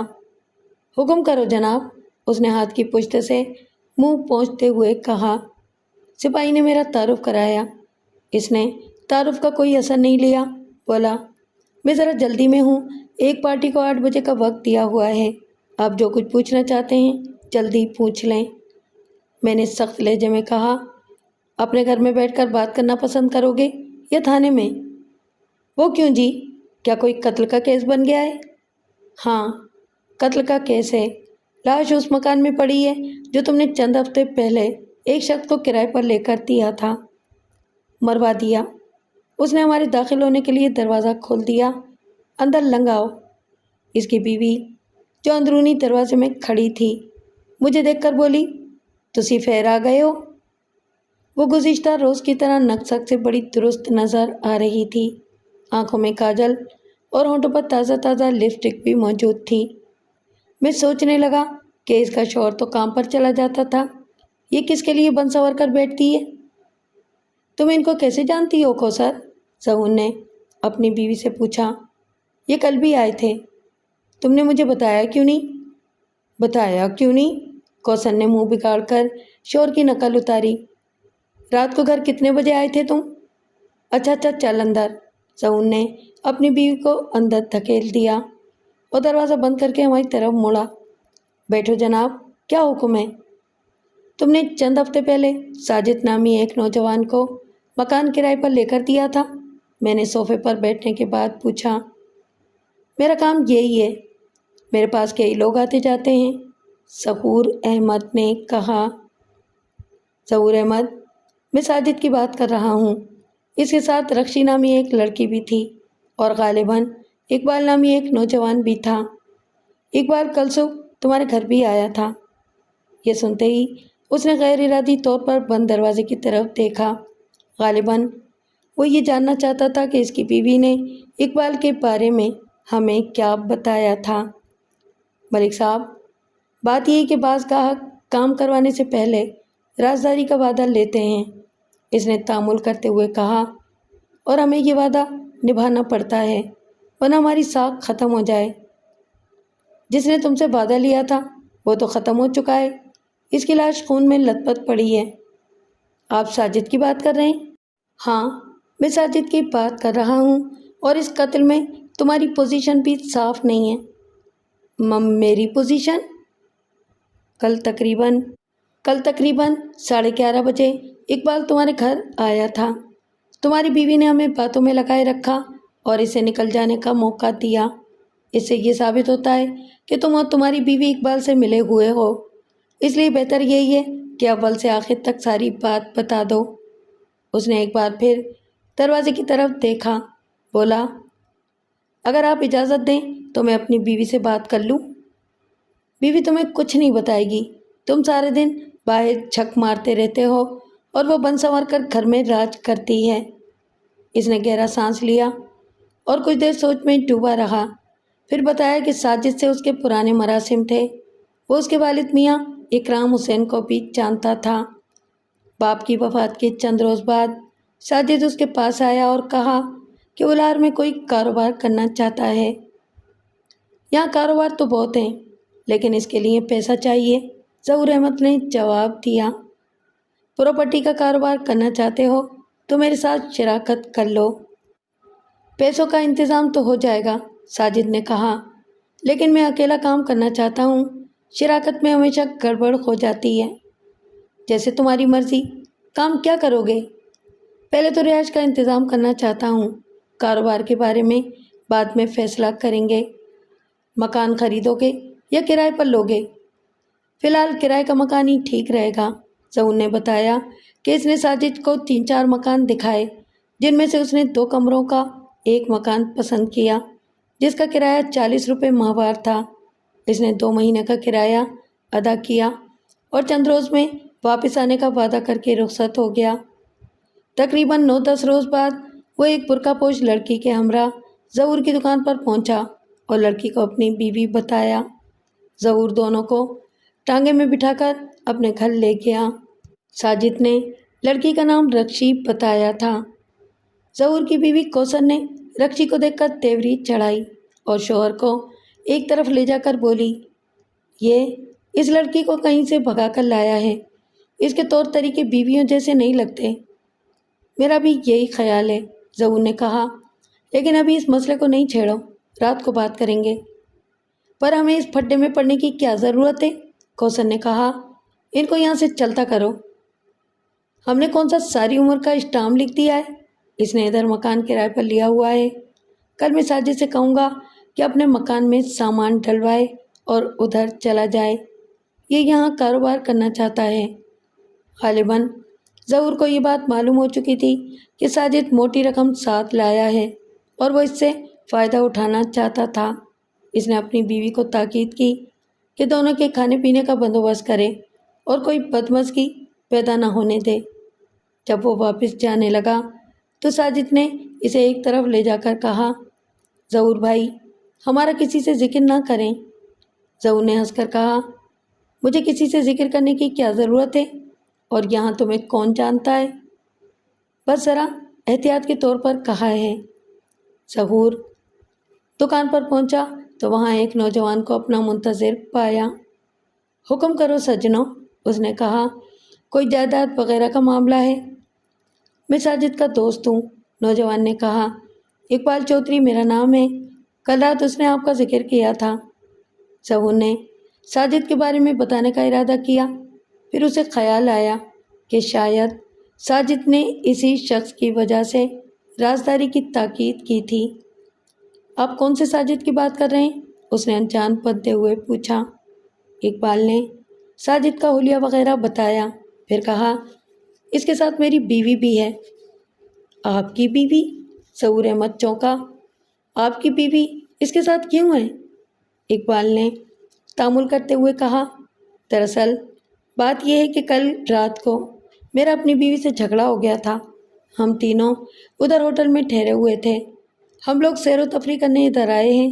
صبح میں دیر تک سوتا رہا اور رکشی ساجد کے ساتھ کہیں نکل گئی۔ ساجد نے چونکہ آپ کا ذکر کیا تھا اس لیے میں سیدھا آپ کے پاس آیا ہوں۔ اس نے یہاں کوئی مکان وغیرہ بھی کرائے پر لیا ہوا ہے۔ آپ کا دوست یہاں نہیں آیا؟ ظہور احمد نے جواب دیا، میرا خیال ہے کہ وہ سیر و تفریح کرنے چلے گئے ہوں گے، آپ ہوٹل میں ہی ان کا انتظار کریں۔ ظہور کی دکان پر ایک 12-13 سالہ لڑکا کام کرتا تھا۔ وہ ظہور کی عدم موجودگی میں دکان کی دیکھ بھال اور صفائی کرتا تھا۔ اقبال اس لڑکے کی طرف اشارہ کرتے ہوئے بولا، یا آپ کا ملازم کہتا ہے کہ تھوڑی دیر پہلے ایک مرد کسی برقع پوش عورت کے ساتھ یہاں آیا تھا؟ وہ شوکت علی تھا، ساتھ اس کی بیوی تھی۔ ظہور نے جھوٹ بولا، میں دونوں کو ایک مکان دکھانے کے لیے لے گیا تھا، وہ ادھر پیچھے رہتے ہیں۔ پھر اس نے ملازم لڑکے کو ڈانٹا، وہ ایک کانگڑی، فضول بک بک نہ کیا کر، اگر بات کا پتہ نہ ہو تو منہ بند رکھنا چاہیے۔ بہت اچھا استاد جی، لڑکے نے فرما برداری سے کہا۔ اقبال کا چہرہ بتا رہا تھا کہ اسے ظہور احمد کی بات پر یقین نہیں آیا تھا۔ اس نے اپنے ہوٹل کا نام بتانے کے بعد کہا، اگر ساجد آپ کے پاس آئے تو مجھے ضرور اطلاع کر دیں، آپ کی بڑی مہربانی ہوگی۔ اقبال کے جانے کے بعد ظہور احمد اپنے گھر پہنچا اور ساجد سے پوچھا، یہ کیا معاملہ ہے؟ یہ لڑکی کون ہے؟ کیا بات ہے ظہور بھائی، آپ بہت غصے میں معلوم ہوتے ہیں۔ ظہور نے اپنی بیوی کو آواز دی اور کہا، اس لڑکی کو بھی بلا کے لاؤ، پتہ تو چلے یہ ہے کون اور کہاں کی رہنے والی ہے۔ رکشی نے چند منٹ پہلے غسل کیا تھا اور سین میں بال خشک کر رہی تھی۔ وہ سر پر تولیہ لپیٹ کر بیٹھک میں پہنچ گئی۔ ظہور نے اسے اپنے سامنے بٹھایا اور پوچھا، کیا نام ہے تمہارا؟ رکشی نے اپنا نام بتایا۔ کس کی بیوی ہو تم؟ جی، کیا مطلب؟ مطلب یہ کہ تمہارے شوہر کا کیا نام ہے؟ ظہور بھائی، کیا بات ہے؟ ساجد نے کہا، میں نے آپ کو بتایا تو ہے کہ رکشی میری بیوی ہے۔ میرا حافظہ اتنا کمزور نہیں ہے، اسے کہو کہ میرے سوال کا جواب دے۔ رکشی نے اطمینان سے کہا، آپ زیادہ جوش میں نہ آئیں، ساجد میرے منگیتر ہیں، ہماری جلد شادی ہو جائے گی۔ اور اقبال چودھری تمہارا کیا لگتا ہے؟ اقبال کا نام سن کر رکشی نے تیوری چڑھائی اور بولی، میرا اس سے کوئی رشتہ نہیں ہے۔ آپ اقبال کو کیسے جانتے ہیں؟ ساجد نے پوچھا، کیا وہ آپ کے پاس آیا تھا؟ ہاں، ظہور نے جواب دیا، تمہیں چھوڑ کر جب میں دکان پر پہنچا تو وہ وہاں بیٹھا میرا انتظار کر رہا تھا۔ وہ کہتا ہے کہ رکشی اس کی بیوی ہے۔ کوثر بیگم بڑے صبر سے یہ گفتگو سن رہی تھی، غصے سے بولی، تم ہو کون؟ تمہارے ماں باپ کہاں ہیں؟ رکشی کچھ دیر خاموش بیٹھی رہی، پھر روحانسی آواز میں بولی، باجی، میں بہت دکھی لڑکی ہوں، میری ماں فوت ہو چکی ہے، باپ نے دوسری شادی کر لی ہے اور سوتیلی ماں بہت ظالم ہے، وہ میری شادی اپنے رنوے بھائی کے ساتھ کرنا چاہتی ہے، ابا بھی اس شادی پر راضی ہے، میں اس ڈر کی وجہ سے گھر سے بھاگی ہوں۔ کوثر بیگم اس فلمی کہانی سے متاثر ہو گئی۔ اس نے پوچھا، یہ اقبال چودھری کون ہے؟ تمہاری سوتیلی ماں کا بھائی ہے؟ یہ ہمارے گاؤں کے زمیندار کا بیٹا ہے، اتفاق سے یہ بھی اسی ٹرین میں سفر کر رہا تھا جس میں ہم لاہور آ رہے تھے، اس نے مجھے پہچان لیا اور ہمارے پیچھے لگ گیا۔ رات کو اس نے ہوٹل میں میری عزت لوٹنے کی کوشش کی تھی۔ تم نے شور کیوں نہ مچایا؟ شور مچاتی تو میرا پول کھل جاتا۔ کیا تم تینوں ایک ہی کمرے میں سوئے تھے؟ نہیں، ساتھ ساتھ دو کمرے تھے، ایک کمرے میں میں اکیلی تھی اور دوسرے کمرے میں ساجد اور اقبال تھے۔ رات کے 12 بجے اقبال نے اپنے کپڑے لینے کے بہانے دروازہ کھلوایا اور اندر گھس کر دست درازی شروع کر دی۔ اتفاق سے ساجد نے ہماری آوازیں سن لی، ورنہ پتہ نہیں کیا ہو جاتا۔ ظہور احمد نے پوچھا، اب یہ اقبال کیا چاہتا ہے؟ یہ ہمیں بلیک میل کرنا چاہتا ہے، ساجد نے جواب دیا۔ اس کو پتہ چل گیا ہے کہ میں یہاں کاروبار کرنا چاہتا ہوں اور میرے پاس خاصی بڑی رقم ہے۔ تم دونوں اکیلے اس مکان میں کیسے رہو گے؟ کوثر بیگم نے پوچھا۔ میرا مطلب ہے کہ ابھی تمہاری شادی تو ہوئی نہیں۔ ہم اسی لیے تو آپ کے گھر میں آئے ہیں، ساجد نے کہا۔ آپ کو تو پتہ ہی ہے کہ میرے ابا بھی فوت ہو گئے ہیں، ماں پہلے ہی فوت ہو گئی تھی، میں بھی سوتیلی ماں کی زیادتیوں کے باعث گھر سے بھاگا ہوں۔ آپ ہمارے ساتھ تعاون کریں۔ تعاون؟ کیسا تعاون؟ مولوی صاحب کو بلوا کر 2 بول پڑھوا دیں۔ رکشی کا ولی کون بنے گا؟ ظہور احمد نے پوچھا۔ اس کی تو عمر بھی بہت کم نظر آتی ہے۔ آپ ولی بن جائیں، باپ کی موجودگی میں کوئی دوسرا شخص ولی نہیں بن سکتا۔ اول تو تم لوگوں کو واپس چلے جانا چاہیے۔ اگر یہ بات منظور نہیں ہے تو پھر عدالت سے خود مختاری حاصل کریں۔ کچھ بھی کرو، ہم تمہاری ذمہ داری نہیں لے سکتے، کوثر بیگم نے کہا، اور ہم تم دونوں کو زیادہ دنوں تک اپنے گھر میں بھی نہیں رکھ سکتے۔ ظہور احمد نے خیال ظاہر کیا کہ غالباً ساجد نے کسی مولوی کو پیسے دے کر رکشی سے نکاح پڑھوا لیا تھا، اور یہ کہ وہ اس معاملے میں شامل نہیں تھا۔ تاہم اس کا یہ بیان مشکوک معلوم ہوتا تھا۔ اس نے مزید بتایا کہ 3 روز کے بعد ساجد رکشی کے ہمراہ کرائے کے مکان میں منتقل ہو گیا۔ کوثر بیگم نے بتایا کہ چوتھے روز ایک نوجوان ان کے دروازے پر آیا۔ اپنا نام اس نے ماجد بتایا اور خود کو ساجد کا بھائی ظاہر کیا۔ اس وقت ظہور گھر میں موجود نہیں تھا۔ کوثر بیگم نے اسے اندر بلا لیا، چائے وغیرہ سے اس کی تواضع کی اور اسے ساجد کا پتہ بھی بتا دیا۔ یہ نوجوان دوسرے دن بھی آیا۔ اس وقت ظہور احمد بھی گھر میں موجود تھا۔ اس نے نوجوان سے کہا، تم نے مجھے اپنا نام اقبال چودھری اور میری بیوی کو ماجد بتایا ہے، تم اصل میں ہو کون؟ ساجد اور رکشی سے تمہارا کیا رشتہ ہے؟ ظہور بھائی، تھوڑا سا جھوٹ آپ نے بولا تھا، تھوڑا سا میں نے بولا، نوجوان نے کہا۔ میرا اصل نام اقبال ہی ہے۔ اگر آپ مجھے اسی دن ساجد اور رکشی کے بارے میں بتا دیتے تو شاید میں اپنا مقصد حاصل کرنے میں کامیاب ہو جاتا، لیکن اب بہت دیر ہو چکی ہے۔ تم نے تو کہا تھا کہ رکشی تمہاری بیوی ہے۔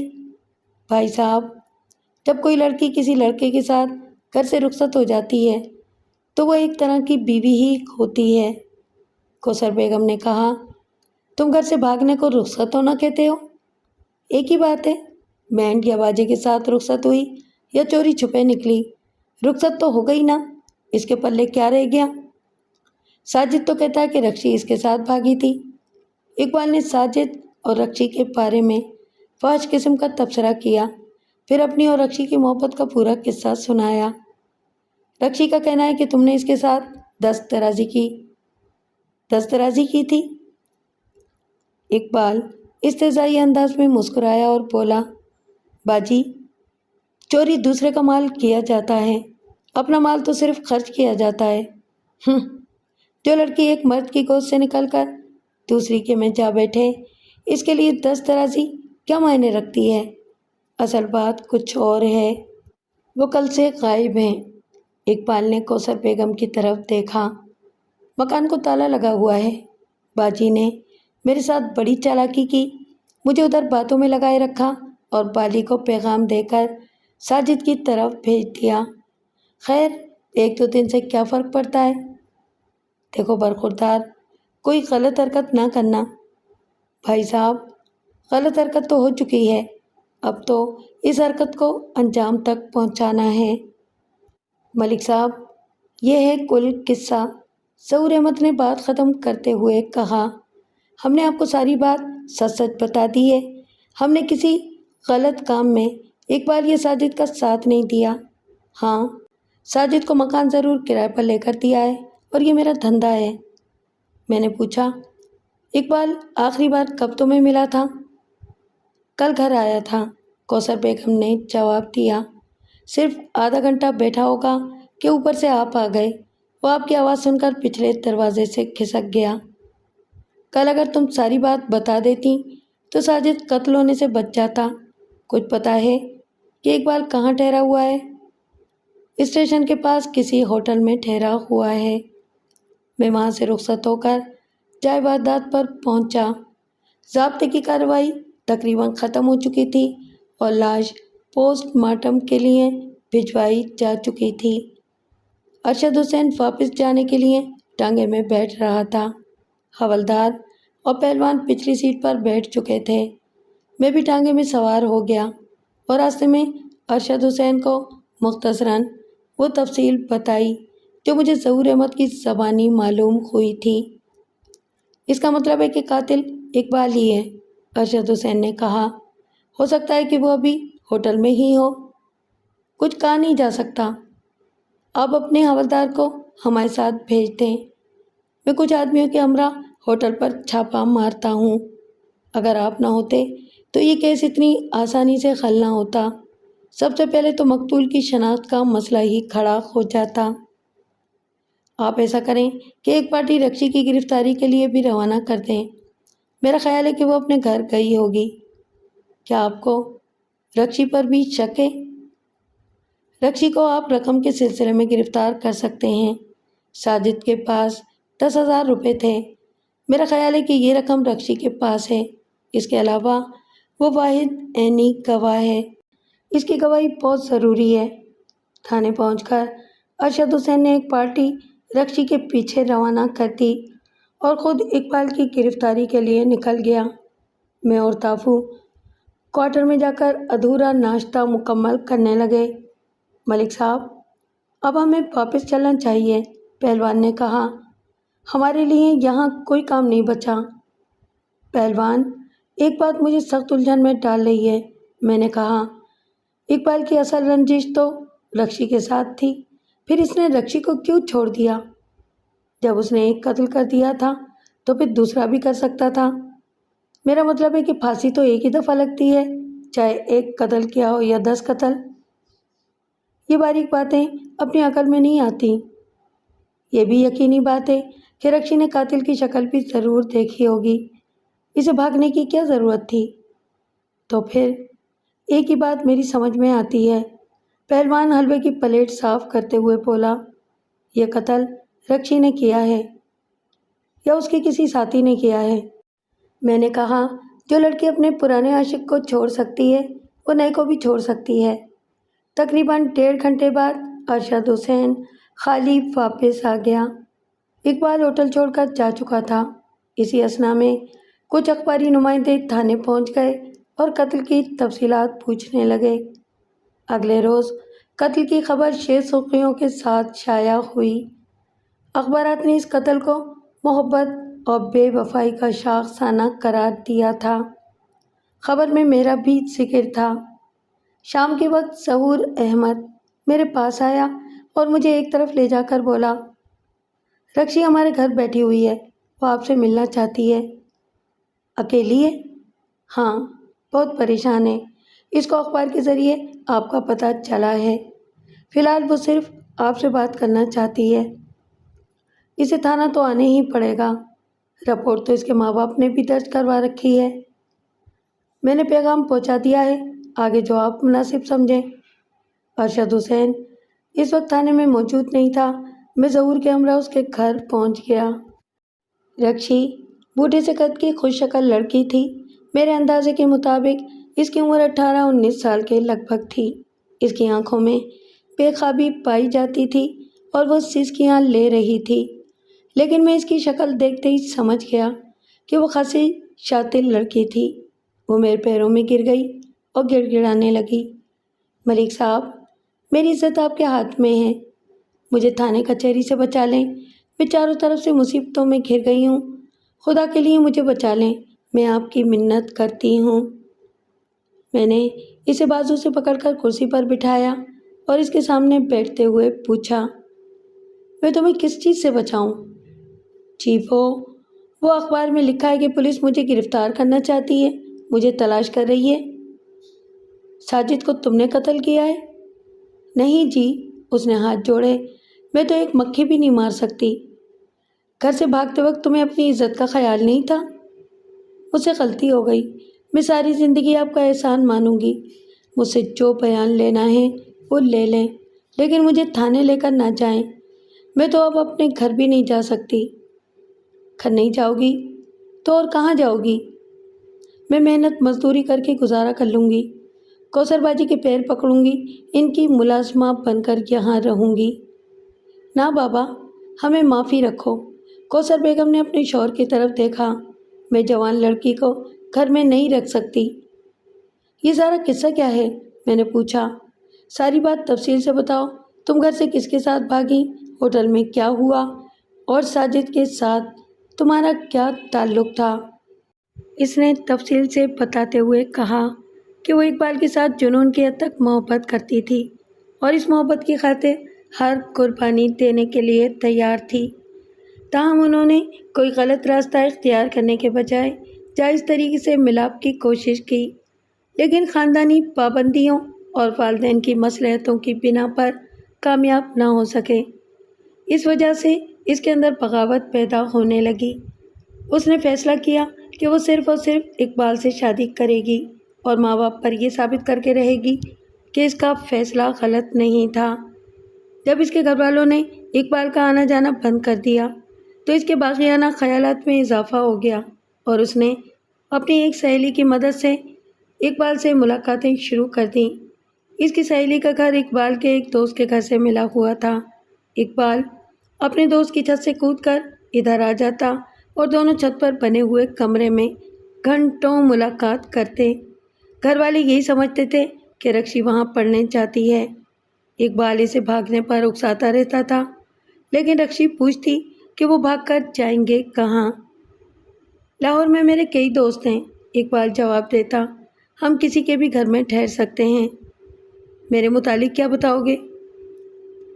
اس کی تم فکر نہ کرو، تمہیں بیوی بتاؤں گا۔ لوگ اتنے بھولے نہیں ہوتے، وہ فوراً سمجھ جائیں گے کہ تم مجھے بھگا کر لائے ہو۔ اور دوسری بات یہ کہ اس طرح کب تک گزارا چلے گا؟ ہم کب تک دوسروں کی روٹیاں توڑیں گے؟ میں نوکری کر لوں گا۔ آدمی کو گہرے پانی میں چھلانگ لگانے سے پہلے تیرنا سیکھ لینا چاہیے۔ تم پہلے اکیلے لاہور جاؤ، وہاں نوکری کا انتظام کرو، مکان کا انتظام کرو اور مجھے لینے کے لیے آ جاؤ۔ بات تو تم ٹھیک کہتی ہو، فکر نہیں کرو، اب تمہیں 7 دنوں تک انتظار نہیں کرنا پڑے گا۔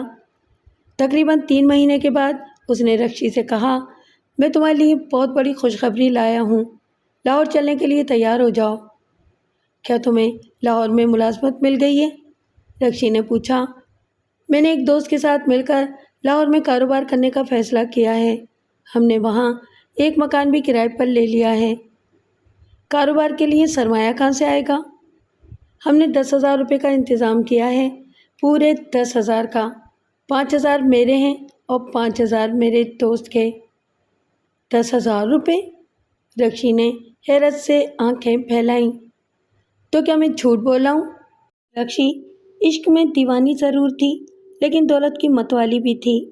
وہ عشق کے ساتھ ساتھ ایک خوشحال زندگی کی خواہش مند بھی تھی، تاکہ شادی کے بعد اپنے ٹھاٹ باٹ سے اعتراض کرنے والوں کے منہ بند کر سکے۔ ہو سکتا ہے کہ تم میرا دل خوش کرنے کے لیے گپ مار رہے ہو، اس نے کہا۔ اگر تم سچے ہو تو میری تسلی کے لیے اپنے حصے کے 5,000 روپے لا کر دکھاؤ۔ اقبال اس مطالبے پر ناراض ہو گیا اور 2 روز تک ملنے نہیں آیا۔ تیسرے روز جب وہ چھت پر ملنے آیا تو اس کے ساتھ ایک دوست بھی تھا۔ یہ میرا دوست ساجد ہے، اس نے تعارف کرایا۔ ہم دونوں نے کاروبار کا پروگرام بنایا ہے۔ 5,000 روپے میں نے ڈالے ہیں اور 5,000 روپے ساجد نے۔ کیوں ساجد، ٹھیک ہے نا؟ ہاں، ساجد نے اس بات میں سر ہلایا۔ پیسے کہاں ہیں؟ پیسے ساجد کے پاس ہیں، پوچھ لو اس سے۔ رکشی نے ساجد سے پوچھا، یہ سچ ہے؟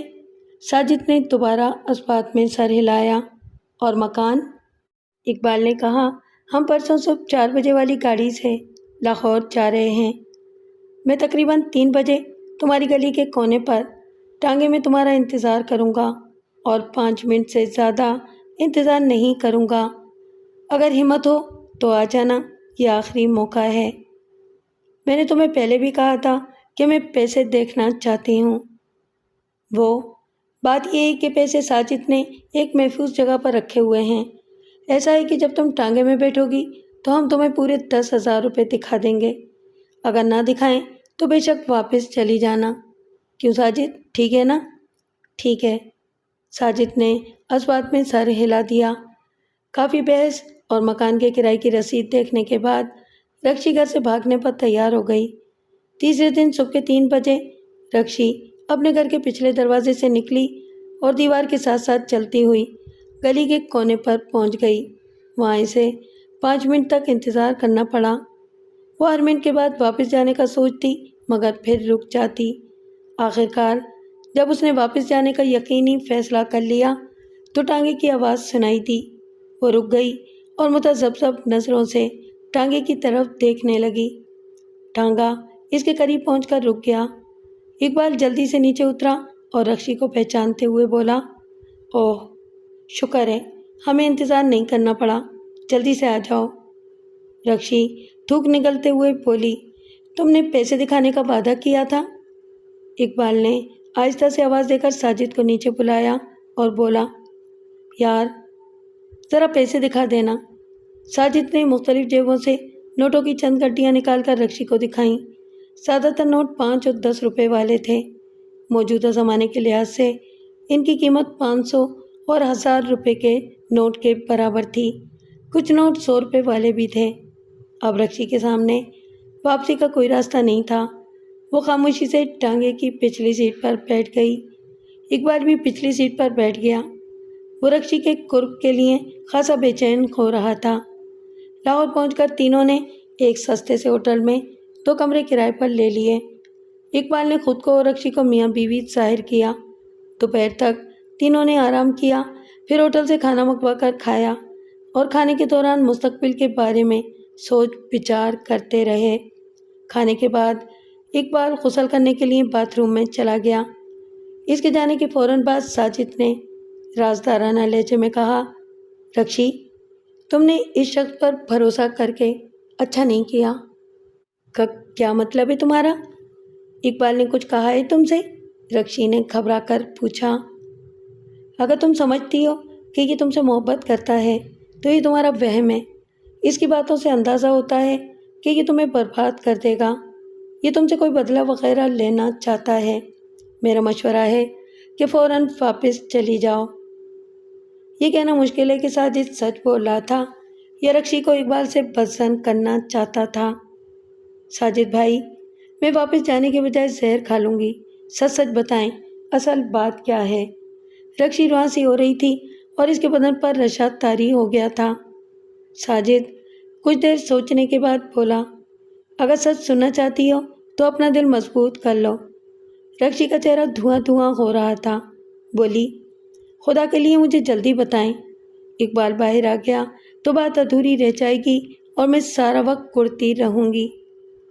پہلی بات تو یہ ہے کہ یہ 10,000 روپے میرے ہیں، اقبال کا اس میں ایک پیسہ بھی نہیں ہے۔ آپ نے پہلے کیوں جھوٹ بولا؟ اقبال نے منتیں کر کے مجھے جھوٹ بولنے پر مجبور کیا تھا۔ ویسے میں نے کھل کر کوئی بات نہیں کی تھی۔ اگر تم غور سے ساری بات سنتی تو تمہیں اندازہ ہو جاتا کہ میں ایک دوست کا دل رکھنے کی کوشش کر رہا ہوں۔ کیا مکان والی بات بھی غلط ہے؟ نہیں، مکان والی بات سچی ہے۔ میں چند روز پہلے یہاں آ کر مکان کا انتظام کر گیا تھا۔ میں یہاں کاروبار کرنا چاہتا ہوں۔ اقبال نے میرے متعلق کیا کہا ہے؟ وہ صرف تفریح کے لیے تمہیں یہاں لایا ہے۔ اگر اس نے تمہارے ساتھ شادی کر لی تو اس کا زمیندار باپ اسے جائیداد سے آگ کر دے گا۔ کہہ رہا تھا کہ وہ تمہارے ماں باپ سے اپنی ذلت کا بدلہ لینے کے لیے تمہیں بھگا کر لایا ہے۔ میں اس کو قتل کر دوں گی۔ رکشی کا چہرہ غصے سے سرخ ہو گیا۔ بعد میں زہر کھا لوں گی؟ کیا اس نے مجھے کھلونا سمجھ رکھا ہے؟ رات کو محتاط رہنا۔ اور پتہ ہے کیا کہہ رہا تھا؟ ساجد رکشی کے کان کے پاس منہ کرتے ہوئے دھیمی آواز میں بولا، کہہ رہا تھا میری دوستی صرف ایک رات کی ہے، اس کے بعد 500 روپے دے دینا اور لڑکی کو جہاں مرضی چاہے لے جانا۔ اس کتے نے یہ کہا ہے؟ رکشی روحانسی ہو گئی۔ یہ میرا سودا کرنا چاہتا ہے؟ جذبات میں نہیں آؤ، ساجد نے رکشی کے کندھے پر ہاتھ رکھتے ہوئے کہا۔ شکر کرو کہ تمہیں بتا دیا، ورنہ وہ چپ چاپ تمہارا سودا کر لیتا۔ ساجد بھائی، مجھے کہیں سے زہر لا دیں، میں زندہ نہیں رہنا چاہتی۔ اب میں کس کے لیے زندہ رہوں گی؟ ساجد اس کے آنسو پہنچتے ہوئے بولا، اپنے آپ کو نارمل کر لو۔ بے وفا کو رنگے ہاتھوں پکڑنا چاہیے اور گھبراؤ نہیں، میں تمہارا ساتھ دوں گا۔ اقبال کو یہ پتہ نہیں چلنا چاہیے کہ تمہیں اس کی اصلیت معلوم ہو گئی ہے۔ اور دیکھو، یہ گھر نہیں ہوٹل ہے۔ یہاں اگر ہنگامہ ہوا تو ہم سب کی بدنامی ہوگی اور معاملہ پولیس تک پہنچ سکتا ہے۔ رکشی نے ساجد کا ہاتھ پکڑ لیا اور بولی، ساجد بھائی، میرا ساتھ نہ چھوڑنا، میں آپ کے ہر مشورے پر عمل کرنے کی کوشش کروں گی۔ یہ رکشی کی بیان کردہ تفصیل تھی، اس کے بارے میں یہ فیصلہ کرنا مشکل ہے کہ کون سی بات کتنی سچی ہے اور کتنی جھوٹی۔ رکشی نے بات جاری رکھتے ہوئے بتایا کہ رات کے تقریباً 10:30 بجے اقبال اس کے کمرے میں گھس آیا اور اس کے ساتھ زبردستی دست درازی کرنے لگا۔ پہلے تو وہ آرام سے اسے روکنے کی کوشش کرتی رہی، لیکن اقبال پاس نہیں آیا۔ اس نے بزور طاقت اسے زیر کر لیا۔ اس پر جنون کی کیفیت طاری تھی۔ رکشی نے ساجد کو 2-3 آوازیں دیں۔ ساجد دوسرے کمرے میں تیار بیٹھا تھا۔ اس نے دروازہ کھٹکھٹایا اور آواز بھی دی۔ اقبال کو مجبوراً دروازہ کھولنا پڑا۔ ساجد اندر داخل ہوا اور دروازہ بند کرنے کے بعد بتی جلا دی۔ رکشی ننگے سر اور ننگے پیر بستر کے پاس کھڑی اپنا حلیہ درست کرنے کی کوشش کر رہی تھی۔ اس کے بال بکھرے ہوئے تھے اور چہرے پر وحشت طاری تھی۔ کیا بات ہے؟ ساجد نے غیر جانبداری سے کہا۔ یہاں تو بڑی دھول اڑ رہی ہے۔ اقبال کھسیانہ ہو کر بولا۔ کشتی کا مقابلہ ہو رہا تھا۔ رکشی نے آگے بڑھ کر اقبال کے منہ پر تھپڑ مارا اور جوش کو دباتے ہوئے بولی، یہ شیطان میری عزت لوٹنا چاہتا ہے۔ اقبال جوابی تھپڑ مارنے کے لیے رکشی کی طرف گھوما، ہاتھ بھی اٹھایا، لیکن کچھ سوچ کر ارادہ ترک کر دیا۔ جس کو عزت پیاری ہوتی ہے وہ گھر سے باہر قدم نہیں نکالتی، اس نے کہا۔ تمہاری عزت تو اسی وقت لٹ گئی تھی جب تم رات کے اندھیرے میں گھر سے نکلی تھی۔ تم مجھے دھوکے سے یہاں لائے ہو، رکشی نے روتے ہوئے کہا۔ تمہارے پاس کچھ بھی نہیں ہے، نہ مکان ہے اور نہ کاروبار کے لیے پیسہ۔ اقبال برہمی سے ساجد کو کھوننے لگا۔ یہ بات تم نے اسے بتائی ہے؟ تم نے خود ہی تو کہا تھا کہ یہ ایک وقتی جھوٹ ہے، اور میں سمجھتا ہوں کہ انسان کو محبت کے معاملے میں جھوٹ نہیں بولنا چاہیے۔ یہ بات آج نہیں تو کل کھل جاتی۔ کچھ دیر تک تینوں کے درمیان تیز تیز جملوں کا تبادلہ ہوتا رہا۔ آخرکار اقبال نے کہا، یہ ہوٹل ہے، یہاں زیادہ شور نہیں مچاؤ۔ اگر تمہیں دولت سے محبت ہے تو جاؤ، ساجد کے ساتھ چلی جاؤ۔ میں تمہیں پہلے بھی بتا چکی ہوں کہ عورت کو تحفظ کی ضرورت ہوتی ہے۔ تمہارا کیا ہے؟ تم جب چاہو واپس جا سکتے ہو۔ میں تمہاری خاطر اپنا سب کچھ چھوڑ آئی ہوں، لیکن تم مجھے صرف تفریح کا ذریعہ سمجھتے ہو، بلکہ مجھے مال تجارت سمجھتے ہو۔ کیا؟ اقبال نے تیزی سے پوچھا۔ ساجد اقبال کو پکڑ کر دوسرے کمرے میں لے گیا۔ رکشی نے اسے یہ کہتے سنا، اقبال، اس طرح یہ بحث کبھی ختم نہیں ہوگی۔ ایسا نہ ہو کہ ہوٹل کی انتظامیہ کو شک ہو جائے اور وہ پولیس کو بلا لے۔ رکشی نے بتایا کہ 10-15 منٹ تک دوسرے کمرے سے باتوں کی آواز آتی رہی، پھر سناٹا چھا گیا۔ پھر ساجد اس کے کمرے میں آیا اور بتایا کہ اقبال تازہ ہوا کھانے نیچے سڑک پر چلا گیا ہے۔ ساجد بھائی، اب میں کیا کروں؟ رکشی نے پوچھا۔ بہتر تو یہی ہے کہ تم واپس چلی جاؤ، ساجد نے کہا، لیکن اگر پسند کرو تو میں تمہارا ساتھ دینے کے لیے تیار ہوں۔ آپ کس طرح میرا ساتھ دیں گے؟ جس طرح تم مناسب سمجھو، ساجد نے کہا۔ ویسے ہمیشہ کا ساتھ شادی سے ہی ممکن ہے۔ رکشی نے بات ختم کرتے ہوئے کہا، میرے سامنے 2 ہی راستے تھے، یا تو میں بربادی سے بچنے کے لیے خودکشی کر لیتی یا ساجد سے شادی پر راضی ہو جاتی۔ لہٰذا میں نے حرام موت سے بچنے کے لیے ساجد سے شادی کرنے کا فیصلہ کر لیا۔ اس نے اپنے بیگ سے عدالت کا اجازت نامہ نکال کر دکھایا۔ ہم چند روز کے اندر شادی کرنے والے تھے۔ اس نے جو کہانی سنائی تھی اس میں کئی باتیں ایسی تھیں جنہیں میرا ذہن قبول کرنے پر تیار نہیں تھا۔ جو لڑکی محبت کی خاطر گھر سے بھاگ آئی ہو، وہ ایک ہی رات میں اپنے عاشق سے بدظن ہو کر ایک دوسرے نوجوان کا ہاتھ نہیں پکڑ سکتی۔ میں نے پوچھا، ساجد کو قتل کس نے کیا ہے؟ مجھے کچھ پتہ نہیں ہے، شاید وہ دونوں ڈاکو تھے، اس نے جواب دیا۔ اس وقت صبح کے 6 یا 7 بجے تھے۔ کسی نے دروازے پر دستک دی۔ میں اس کمرے میں سوئی ہوئی تھی جس کا دروازہ گلی کی طرف کھلتا ہے۔ ساجد دوسرے کمرے میں سویا ہوا تھا۔ دروازے کے پاس جا کر اس نے پوچھا، کون ہے؟ کسی نے کہا کہ آپ کا سامان آیا ہے۔ ساجد نے کچھ چیزوں کا آرڈر دیا ہوا تھا۔ میں سمجھی وہی سامان آیا ہے۔ میں نے ڈرتے ڈرتے دروازہ کھول دیا۔ اس کے ساتھ ہی 2 آدمی جنہوں نے ڈھاٹے باندھ رکھے تھے تیزی سے اندر گھسے اور پہلے کمرے کو خالی دیکھ کر ساجد کے کمرے میں گھس گئے۔ میں گھبرا گئی اور کمرے کے تینوں دروازے اندر سے بند کر لیے۔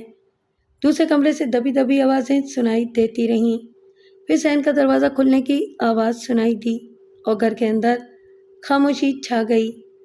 میں کافی دیر تک گمسم بیٹھی رہی، پھر ہمت کر کے دروازہ کھولا اور دوسرے کمرے میں جا کر دیکھا۔ وہاں ساجد کی لاش خون میں لت پت پڑی تھی اور رقم غائب تھی۔ میں یہ خوفناک منظر دیکھ کر بے ہوش ہو گئی۔ جب مجھے ہوش آیا تو اس وقت صبح کے 6 بج رہے تھے۔ میں نے اپنی چیزیں بیگ میں ڈالی اور خاموشی سے باہر نکل گئی۔ تمہیں چاہیے تھا کہ پڑوسیوں کو اس واردات کے بارے میں بتاتی اور پولیس کا انتظار کرتی۔ مجھے یہی کرنا چاہیے تھا، لیکن سچی بات یہ ہے کہ اس وقت میرا دماغ بالکل کام نہیں کر رہا تھا۔ رکشی نے جس کمرے میں سونے کا دعویٰ کیا تھا، اس میں نے ایک چرپائی پڑی ہوئی دیکھی تھی جس پر دری بچھی ہوئی تھی، لیکن اس پر کسی کے سونے کے آثار نظر نہیں آتے تھے۔ میں نے پوچھا، ڈاکوؤں نے تمہیں کیوں کچھ نہیں کہا؟ اس بات کا تو ڈاکوؤں کو ہی پتہ ہوگا، لیکن میرا خیال ہے کہ وہ رقم لوٹنے آئے تھے، اس لیے وہ سیدھے ساجد کے کمرے میں گئے اور اسے قتل کر کے رقم لے گئے۔ میں نے دل ہی دل میں کہا، وہ ساجد کو قتل کیے بغیر بھی رقم لوٹ سکتے تھے۔ پھر اونچی آواز میں پوچھا، رقم کہاں رکھی تھی؟ تکیے کے نیچے ایک تھیلے میں۔ اس کا مطلب ہے کہ وہ کوئی گھر کے بھیدی تھے جن کو نہ صرف رقم کا پتہ تھا بلکہ یہ بھی پتہ تھا کہ رقم کہاں رکھی ہے۔ یہی لگتا ہے۔ رکشی نے ظہور احمد کی طرف دیکھا جو یہ بات سن کر پریشان نظر آنے لگا تھا۔ میں نے ظہور احمد سے پوچھا، تمہارا اس بارے میں کیا خیال ہے؟ میں کیا کہہ سکتا ہوں جی، ظہور احمد نے جواب دیا۔ رقم کے بارے میں اقبال بھی جانتا تھا کہ یہ لوگ بھی جانتے تھے۔ ملک صاحب، میں اس سے زیادہ کچھ نہیں جانتی، رکشی نے کہا۔ میں نے سب کچھ سچ سچ بتا دیا ہے۔ آپ میرا بیان نوٹ کرنا چاہیں تو بے شک کر لیں، لیکن مجھے تھانے کچہری کے چکر میں نہ ڈالیں۔ میں نے کچھ دیر سوچنے کے بعد کہا، تھانے کچہری سے بچنے کا ایک ہی طریقہ ہے، تمہیں تھوڑا سا جھوٹ بولنا پڑے گا، اور تھوڑا سا جھوٹ ظہور احمد کو بھی بولنا پڑے گا۔ مجھے؟ ظہور احمد نے پریشانی سے پوچھا۔ رکشی پر امید نظروں سے میری طرف دیکھنے لگی۔ تم لمبی چوڑی تفصیل بھول جاؤ، میں نے رکشی سے کہا۔ تمہارا بیان صرف یہ ہوگا کہ واردات کے وقت تم اس گھر میں تھیں، اور ظہور احمد تم اس کے بیان کی تائید کرو گے۔ دیکھ لیں ملک صاحب، ظہور احمد نے کہا، ہم کسی لمبے چکر میں نہ پڑ جائیں۔ یہاں کی پولیس اس بیان کو مان لے گی؟ میں تھانے دار سے بات کر لوں گا، میں نے کہا۔ یہ بیچاری نا تجربے کار لڑکی کہاں تھانے میں دھکے کھاتی پھرے گی۔ ظہور احمد نیم دلی سے راضی ہو گیا۔ میں نے اسی وقت دونوں کا مختصر بیان لکھا اور دستخط کروا کے جیب میں رکھ لیا۔ اب تم آزاد ہو، میں نے رکشی سے کہا، اور میرا مشورہ یہ ہے کہ واپس اپنے گھر چلی جاؤ۔ اس کے چہرے پر رونق آ گئی اور وہ بار بار میرا شکریہ ادا کرنے لگی۔ رخصت ہونے سے پہلے میں نے ظہور احمد اور اس کی بیوی کو ایک طرف لے جا کر کہا، اس کو گھر سے نہ نکالنا، مجھے امید ہے کہ یہ خود ہی چلی جائے گی۔ کوثر بیگم نے اس پر برا سا منہ بنایا، مگر ظہور احمد نے خوش دلی سے میری بات مان لی۔ تھانے پہنچ کر میں نے ارشد حسین کو ساری بات بتائی، پھر کہا، مجھے ایک ہوشیار قسم کا لڑکا چاہیے، میں رکشی کی نگرانی کروانا چاہتا ہوں، کوئی ایسا لڑکا جو گلی میں آزادانہ گھومتا پھرتا رہے اور جسے دیکھ کر کسی کو شک نہ ہو۔ ارشد حسین نے 15 منٹ کے اندر 13-14 سال کے ایک ہوشیار لڑکے کا انتظام کر دیا۔ اس کا نام خلیل تھا۔ میں نے اسے رکشی کی تصویر دکھائی اور کہا، یہ لڑکی ادھر ایک پراپرٹی ایجنٹ کے گھر میں رہتی ہے، اس کا نام رکشی ہے، میں تمہیں وہ گھر دکھا دیتا ہوں جس میں یہ لڑکی اس وقت موجود ہے۔ تم نے گلی میں گھوم پھر کر اس گھر کی نگرانی کرنی ہے۔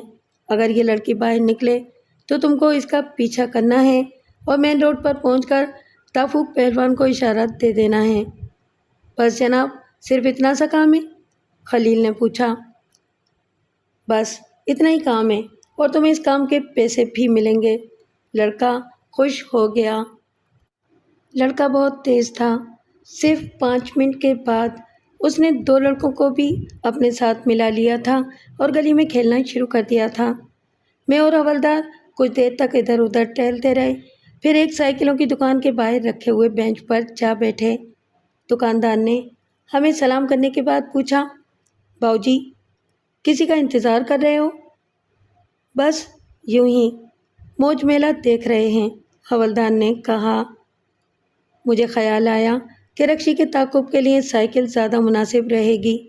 میں نے دکاندار سے پوچھا، سائیکل کرائے پر مل جائے گی؟ سائیکل کرائے پر دینے کے لیے ہی رکھے ہیں، اس نے تامل کرتے ہوئے کہا، لیکن آپ کو میں نے پہلے کبھی نہیں دیکھا، آپ مجھے پردیسی لگتے ہیں۔ ہیں تو پردیسی ہی، میں نے کہا، ہم تھانے دار ارشد حسین کے مہمان ہیں، کہو تو اس کی ضمانت دلوا دیں۔ اس نے غور سے میری طرف دیکھا، بولا، آپ بھی پولیس والے ہی لگتے ہیں، ضمانت کی کوئی بات نہیں ہے جی، ویسے ہی لے جائیں، آپ کے لیے کوئی لسی پانی منگواؤں؟ لسی پانی کی ضرورت نہیں ہے، میں نے کہا، شکریہ، تو اچھے سے سائیکل نکال کر ادھر رکھ دو اور تالے والے ہوں۔ اس نے سمجھداری سے سر ہلایا اور تو تقریباً نئے سائیکل نکال کر ان کے ٹائر وغیرہ چیک کرنے لگا۔ 7 بجے کے قریب ٹاپو پہلوان نے ہمیں مخصوص اشارہ دیا، اس کا مطلب یہ تھا کہ رکشی اس طرف آ رہی تھی۔ ہم نے اٹھ کر سائیکل سنبھال لی ہے۔ میں نے دکاندار سے کہا، اگر ہمیں دیر ہو گئی تو ہم صبح سائیکل پہنچا دیں گے۔ کوئی بات نہیں باؤ جی، دکاندار نے کہا، کسی چور ڈاکو کا پیچھا کر رہے ہیں؟ میں نے اس کی بات کا کوئی جواب نہیں دیا۔ میری نظر ٹاپو پہلوان کی طرف لگی ہوئی تھی۔ تھوڑی دیر بعد رکشی سڑک پر نمودار ہوئی اور ایک خالی ٹانگے میں بیٹھ گئی۔ اس نے گہرے رنگ کی شال اوڑھ رکھی تھی اور چہرے کا بیشتر حصہ چھپا رکھا تھا۔ پروگرام کے مطابق پہلوان دوسری ٹانگے میں بیٹھ گیا۔ رکشی پچھلی سیٹ پر بیٹھی تھی اور پیچھے آنے والوں کو دیکھ سکتی تھی، لیکن وہ صرف مجھے پہچانتی تھی۔ پہلوان اور حوالدار اس کے لیے اجنبی تھے۔ میں نے حوالدار سے کہا کہ وہ رکشی کے ٹانگے سے آگے نکل جائے تاکہ کسی سگنل کی وجہ سے اگر ہم ٹانگے سے پیچھے رہ جائیں تو کم سے کم ایک آدمی ٹانگے کے قریب موجود رہے۔ میں نے اپنے منہ پر مفلر لپیٹ لیا اور تقریباً 50 گز کا فاصلہ چھوڑ کر پہلوان کے ٹانگے کے پیچھے روانہ ہو گیا۔ اس وقت سورج غروب ہو چکا تھا اور سڑکوں کی بتیاں چل رہی تھیں۔ رکشی کا ٹانگا جی پی او، مال روڈ اور میکلوڈ روڈ سے ہوتا ہوا ایک اعلیٰ درجے کے ہوٹل کے سامنے پہنچ کر رک گیا۔ ہوٹل کا نام مجھے یاد نہیں رہا۔ رکشی نے ٹانگے والے کو پیسے دیے اور اطمینان سے چلتی ہوئی ہوٹل میں داخل ہو گئی۔ حوالدار جو تھوڑا آگے نکل گیا تھا واپس مڑا اور سائیکل ایک طرف کھڑی کر کے ہوٹل کے اندر چلا گیا۔ میں نے اپنا سائیکل اس کے سائیکل کے پاس کھڑا کر کے تالا لگایا اور ٹاپو پہلوان کے ہمراہ ہوٹل میں داخل ہوا۔ تبھی حوالدار سیڑھیوں پر نمودار ہوا اور ہمیں اپنے پیچھے آنے کا اشارہ کر کے دوبارہ اوپر جانا شروع کر دیا۔ دوسری منزل پر پہنچ کر وہ رک گیا اور بولا، دائیں طرف تیسرا دروازہ، کمرہ نمبر 25۔ ہم دروازے کے قریب پہنچ گئے۔ اندر سے باتوں اور ملے جلے کہکہوں کی آواز آ رہی تھی۔ میں نے چابی کے سوراخ سے اندر دیکھا مگر کوئی شخص اس کی رینج میں نہیں تھا۔ تاہم سوراخ کے پاس اندر کی آوازیں نمایاں سنائی دے رہی تھیں۔ میں نے سوراخ کے ساتھ کان لگا دیا تھا۔ مرد کہہ رہا تھا، یقین نہیں آ رہا، کہیں تم مجھے الو تو نہیں بنا رہی؟ بنے بنائے کو کیا الو بنانا؟ میرے کان میں رکشی کی آواز آئی۔ اس نے کہا لگایا، پھر بولی، الو تو آج میں نے تھانے دار کو بنایا، ایسی جذباتی اداکاری کی کہ تھانے دار موم کی طرح پگھل گیا۔ میرے آنسو دیکھ کر وہ بھی رونے والا ہو گیا تھا۔ میں نے حوالدار سے کہا، دروازہ کھٹکھٹاؤ اور کہو کہ تم بستر کی چادریں بدلنے آئے ہو۔ دستک کی آواز پر اندر خاموشی چھا گئی اور لمحے بھر کے بعد مرد نے پوچھا، کون ہے بھائی؟ بیرا صاحب، حوالدار نے سریلی آواز میں کہا، بستر کی چادریں بدلنے کے لیے حاضر ہوا ہوں۔ دروازہ کھلا اور اقبال کا چہرہ نظر آیا۔ صبح بدلنا، اس نے بے خیالی میں کہا، پھر دروازے کے سامنے 3 آدمیوں کو دیکھ کر قدرے بوکھلایا۔ کیا بات ہے، کس سے ملنا ہے آپ کو؟ میں نے اسے ایک طرف دھکیلا اور اپنے ساتھیوں سمیت اندر گھس گیا۔ رکشی تکیے پر بال پھیلائے بستر پر دراز تھی۔ مجھے دیکھ کر وہ بری طرح اچھل پڑی اور اس کے منہ سے چیخ نکل گئی۔ اس کا منہ کھل گیا، آنکھیں پھیل گئیں اور چکا چوندھ چہرے پر تاریکی چھانا شروع ہو گئی۔ آپ؟ اس نے بڑی مشکل سے کہا۔ میں اس کے سامنے جا ٹھہرا اور کہا، میں تمہاری علمی اداکاری سے ایسا متاثر ہوا ہوں کہ میں نے تھانے داری چھوڑ کر فلم سازی کا فیصلہ کر لیا ہے۔ تم میری پہلی فلم کی ہیروئن ہو۔ اقبال نے بھاگنے کی کوشش کی تو پہلوان نے اسے جٹ جپا ڈال کر بستر پر پٹخ دیا۔ بلے ہوئے کاغذی پہلوان، تم تو میرے کھبے ہاتھ کی مار ہو۔ رکشی نے میرے پیر پکڑ لیے اور منتیں کرنے لگی۔ ہم نے چند منٹوں کے اندر مسروق کا رقم برآمد کر لی۔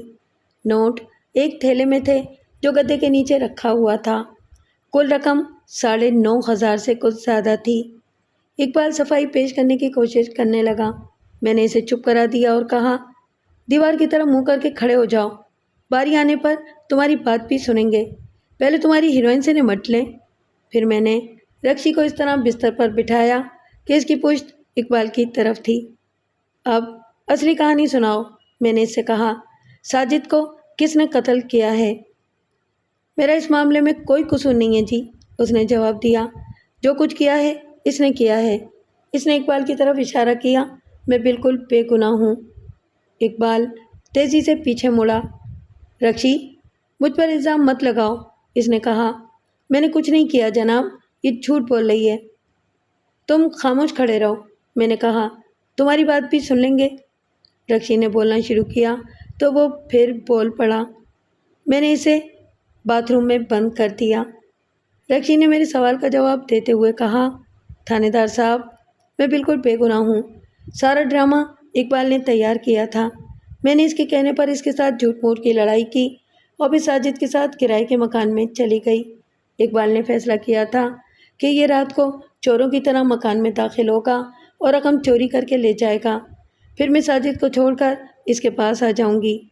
میں نے اس کے کہنے کے مطابق 2 راتوں تک گھر کا دروازہ کھلا رکھا، مگر یہ نہیں آیا۔ اس نے ساجد کے قتل کے بارے میں مجھے کچھ نہیں بتایا تھا۔ تیسری رات یہ صحن کی دیوار پھاند کر اندر آیا اور ساجد کو قتل کر دیا۔ میں نے اس معاملے میں اس کا بالکل ساتھ نہیں دیا۔ کیا قتل سے پہلے یا بعد میں اس نے تمہارے ساتھ بات کی تھی؟ نہیں، مجھے کچھ پتہ ہی نہیں چلا۔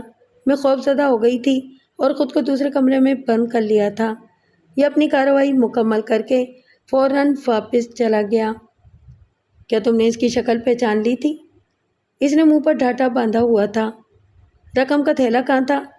رقم کا تھیلا ساجد نے پلنگ کے نواڑ کے درمیان رکھ دیا تھا۔ اس کا مطلب یہ ہے کہ رقم تم لے کر گئی تھی؟ جی ہاں۔ جی نہیں، میں نے ہاتھ نہیں لگایا تھیلے کو۔ تم اتنی بھولی نہیں ہو جتنی بننے کی کوشش کرتی ہو۔ میں تھوڑی دیر پہلے تم دونوں کے کہے سن چکا ہوں۔ تم دونوں رقم ہاتھ آنے پر اور ہمیں جل دینے پر جشن منا رہے تھے۔ وہ دوسری بات تھی۔ میں نے اسے باتھ روم میں بند کر دیا اور اقبال کو باہر بلا کر سامنے بٹھا لیا۔ تم دونوں رنگے ہاتھوں پکڑے جا چکے ہو۔ رکشی نے تم پر قتل کا الزام لگایا ہے۔ رقم برآمد ہو چکی ہے۔ اب جھوٹ بولنے کا کوئی فائدہ نہیں ہوگا۔ ملک صاحب، آپ تھانے دار ہیں اور مجرموں کے جھوٹ سچ کی آپ کو خوب پہچان ہوگی۔ میں خدا کو حاضر و ناظر جان کر کہتا ہوں کہ میں جھوٹ نہیں بولوں گا، اس نے بڑے جذبے سے کہا۔ مجھ سے غلطیاں ضرور ہوئی ہیں لیکن میں نے جرم کوئی نہیں کیا۔ اوئے، تم نے اپنے دوست کو قتل کر دیا اور پھر بھی بے گناہی کا دعویٰ کرتے ہو؟ جناب، میں آپ کو قاتل کا پورا پتہ بتاؤں گا اور مجھے یقین ہے کہ وہ اپنے جرم کا اقرار بھی کرے گا۔ اب تسلی سے میری ساری بات سن لیں، پھر بے شک مجھے پھانسی پر لٹکا دیں۔ بات یہ ہے جی کہ رکشی کو انسان سے زیادہ دولت سے محبت ہے۔ یہ صرف دولت کے لالچ میں گھر سے بھاگی تھی۔ اس میں میری غلطی بھی ہے، میں اپنی غلطی مانتا ہوں۔ میں نے رکشی سے کہا تھا کہ میرے پاس 5,000 روپے ہیں اور میں ساجد کے ساتھ مل کر یہاں کاروبار کروں گا۔ آپ تسلی سے میری ساری بات سن لیں، پھر بے شک مجھے پھانسی پر لٹکا دیں۔ بات یہ ہے جی کہ رکشی کو انسان سے زیادہ دولت سے محبت ہے۔ صرف دولت کے لالچ میں یہ گھر سے بھاگی تھی۔ اس میں میری غلطی بھی ہے، میں اپنی غلطی مانتا ہوں۔ میں نے رکشی سے کہا تھا کہ میرے پاس 5,000 روپے ہیں اور میں ساجد کے ساتھ مل کر یہاں کاروبار کروں گا۔ لاہور پہنچ کر رکشی کو اس بات کا پتہ چل گیا کہ ساری رقم ساجد کی ہے۔ پہلے تو اس نے اس بات پر میرے ساتھ جھگڑا کیا، پھر یہ مجھے ساجد کے قتل پر اکسانے لگی۔ میں اس بات پر راضی نہیں ہوا۔ پھر اس نے ڈرامہ تیار کیا، کہنے لگی کہ یہ میرے ساتھ جھوٹا جھگڑا کر کے ساجد کے ساتھ چلی جائے گی اور میں 2 دن کے بعد کرائے والے مکان پر جا کر رقم چوری کر لوں گا۔ ملک صاحب، سچ کہتا ہوں کہ شروع میں میری نیت خراب ہو گئی اور میں رکشی کے بتائے ہوئے منصوبے کے مطابق رقم چوری کرنے پر راضی ہو گیا۔ پروگرام یہ تھا کہ یہ رکشی آدھی رات کے بعد باہر کا دروازہ کھول دے گی اور میں وہ رقم چوری کر کے لے جاؤں گا۔ تھانے دار صاحب، یہ رقم میرے باپ کی جیب سے ساجد کے باپ کے ہاتھ میں گئی تھی۔ میں اپنے باپ کا اکلوتا بیٹا اور اس جائیداد کا وارث ہوں۔ رکشی کے جانے کے بعد میں نے سوچا کہ اگر میں پکڑا گیا تو رقم بھی ہاتھ سے جائے گی اور عزت و آزادی بھی۔ اس کے باوجود میں آدھی رات کے وقت ساجد کے مکان پر چلا گیا۔ بیٹھک کا دروازہ کھلا تھا۔ میں کچھ دیر تک اندھیرے کمرے میں رک کر دوسرے کمرے کی آوازیں سنتا رہا۔ رکشی ساجد کے ساتھ رنگ رلیاں منا رہی تھی۔ اس بات سے میرا دل بہت خراب ہوا۔ کوئی اور وقت ہوتا تو اندر جا کر میں دونوں کو قتل کر دیتا، لیکن میں ٹھنڈے مزاج کا آدمی ہوں۔ میں نے دل میں کہا، منا، تیرا رکشی سے کیا رشتہ؟ اگر وہ تیرے ساتھ دل لگی کر سکتی ہے تو دوسرے کے ساتھ کیوں نہیں کر سکتی؟ پھر میرا دل کھٹا ہو گیا۔ اگلے روز میں واپس گاؤں پہنچا۔ ایک دوست کے ذریعے رکشی کے بھائی نواز سے چھپ کر ملاقات کی اور اسے ساری کہانی سنا دی۔ صرف ایک جھوٹ بولا اور وہ یہ تھا کہ رکشی میرے ساتھ نہیں، ساجد کے ساتھ بھاگی ہے۔ اسے میں نے ظہور احمد اور ساجد کے گھروں کے پتے بھی بتا دیے۔ میری بات سن کر اس نے اپنے بھائی ایاز کے ہمراہ لاہور جانے کا پروگرام بنایا۔ میں اسی روز رات کی گاڑی سے لاہور آ گیا۔ اگلی صبح میں ظہور احمد کے گھر پہنچا تو تھوڑی دیر کے بعد آپ بھی وہاں پہنچ گئے۔ میں آپ کی آواز سن کر پچھلے دروازے سے باہر نکل گیا اور دل میں اس بات پر خدا کا شکر ادا کیا کہ میں نے کوئی جرم نہیں کیا۔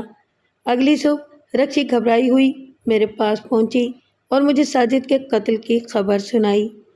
مجھے اس بات پر کوئی تعجب نہیں ہوا، کیونکہ مجھے معلوم تھا کہ نواز جب اپنی بہن کو ایک غیر مرد کے ساتھ قابل اعتراض حالت میں دیکھے گا تو اپنے جذبات پر قابو نہیں رکھ سکے گا۔ تعجب اس بات پر ہوا کہ وہ رکشی کو چھوڑ کر چلا گیا تھا۔ آپ ہوٹل والوں سے پوچھ سکتے ہیں کہ میں قتل والی رات ہوٹل سے باہر نہیں نکلا۔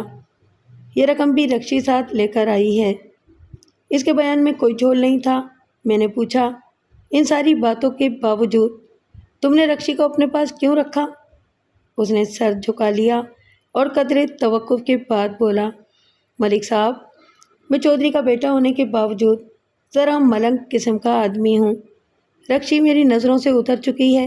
اب میں اسے بہتی ندی سمجھتا ہوں جسے کوئی بھی اپنے ہاتھ دھو سکتا ہے۔ یہ دولت بھی تو ساتھ لائی تھی۔ اس دولت کی بھی مجھے اسی کے لیے ضرورت تھی۔ ہمارے گھر میں کسی چیز کی کمی نہیں ہے۔ میں نے ارادہ کیا تھا کہ کل واپس چلا جاؤں گا۔ کیا رکشی کو معلوم ہے کہ قتل اس کے بھائیوں نے کیا ہے؟ میرا خیال ہے کہ اس کو نہیں معلوم۔ اس کا کہنا ہے کہ جو شخص اندر آیا تھا اس نے ڈھاٹا باندھ رکھا تھا۔ میں نے رکشی کو باہر بلایا اور کہا، اقبال نے بھی ڈرامے کا اقرار کر لیا ہے، لیکن اس کا کہنا ہے کہ یہ ڈرامہ تم نے تیار کیا تھا۔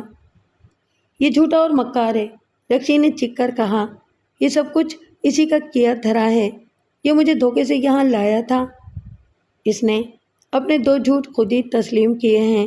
میں نے کہا، اس کی باقی باتیں مجھے سچی معلوم ہوتی ہیں۔ تمہارے ابھی تک کئی جھوٹ کھل چکے ہیں، لیکن تم نے خود کسی جھوٹ کا اقرار نہیں کیا۔ یہ بتاؤ کہ جب قاتل گھر میں گھسا تو تم کہاں تھیں؟ میں دوسرے کمرے میں سو رہی تھی۔ میرا تو خیال ہے کہ تم ساجد کے ساتھ لیٹی ہوئی تھیں، کیونکہ ساجد کے بستر پر 2 تکیے رکھے ہوئے تھے۔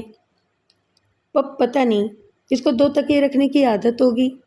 میں نے جیب سے ماچس کی ڈبیاں نکالی اور اس کے اندر سے ایک رکھا ہوا بال نکال کر رکشی کو دکھایا۔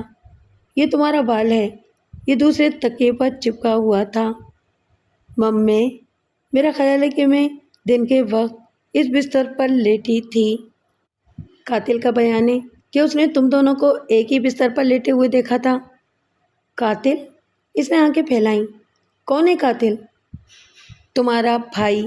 اس نے دونوں ہاتھوں سے اپنا منہ چھپا لیا۔ ہم نے دونوں کو تھانے پہنچایا، سائیکل واپس کی ہے اور ارشد حسین کو بلا کر ساری کہانی سنائی۔ اس نے اگلے روز ایک چھاپہ مار پارٹی بھیجی جو نواز اور ایاز کو گرفتار کر کے لاہور لے آئی۔ شام کے وقت نواز نے قتل کا اقرار کر لیا اور کہا کہ اس کا بھائی اس جرم میں شامل نہیں تھا۔ اگلی صبح پولیس نے تینوں کا 15 دن کا ریمانڈ لے لیا۔ ارشد حسین مسروقہ رقم بھی اپنی تحویل میں رکھنا چاہتا تھا، مگر میں نے اسے ایسا نہیں کرنے دیا اور رقم اپنے ساتھ لے آیا۔ مہر بی بی نے سوگوار نظروں سے رقم کو دیکھا، بولی، ملک صاحب، مجھے رقم کی نہیں، بیٹے کی ضرورت تھی۔ میں نے کہا، جو چیز میرے اختیار میں تھی وہ میں لے آیا ہوں، جو اختیار میں نہیں تھی اسے نہیں لا سکا۔ مہر بی بی گہرا سانس لیتے ہوئے بولی، میں نے سوچا تھا کہ ساجد بیٹے کی شادی کروں گی، بہو گھر میں آئے، پوتے پوتیاں ہوں گے اور گھر میں رونق ہو جائے گی، لیکن قدرت کو کچھ اور ہی منظور تھا۔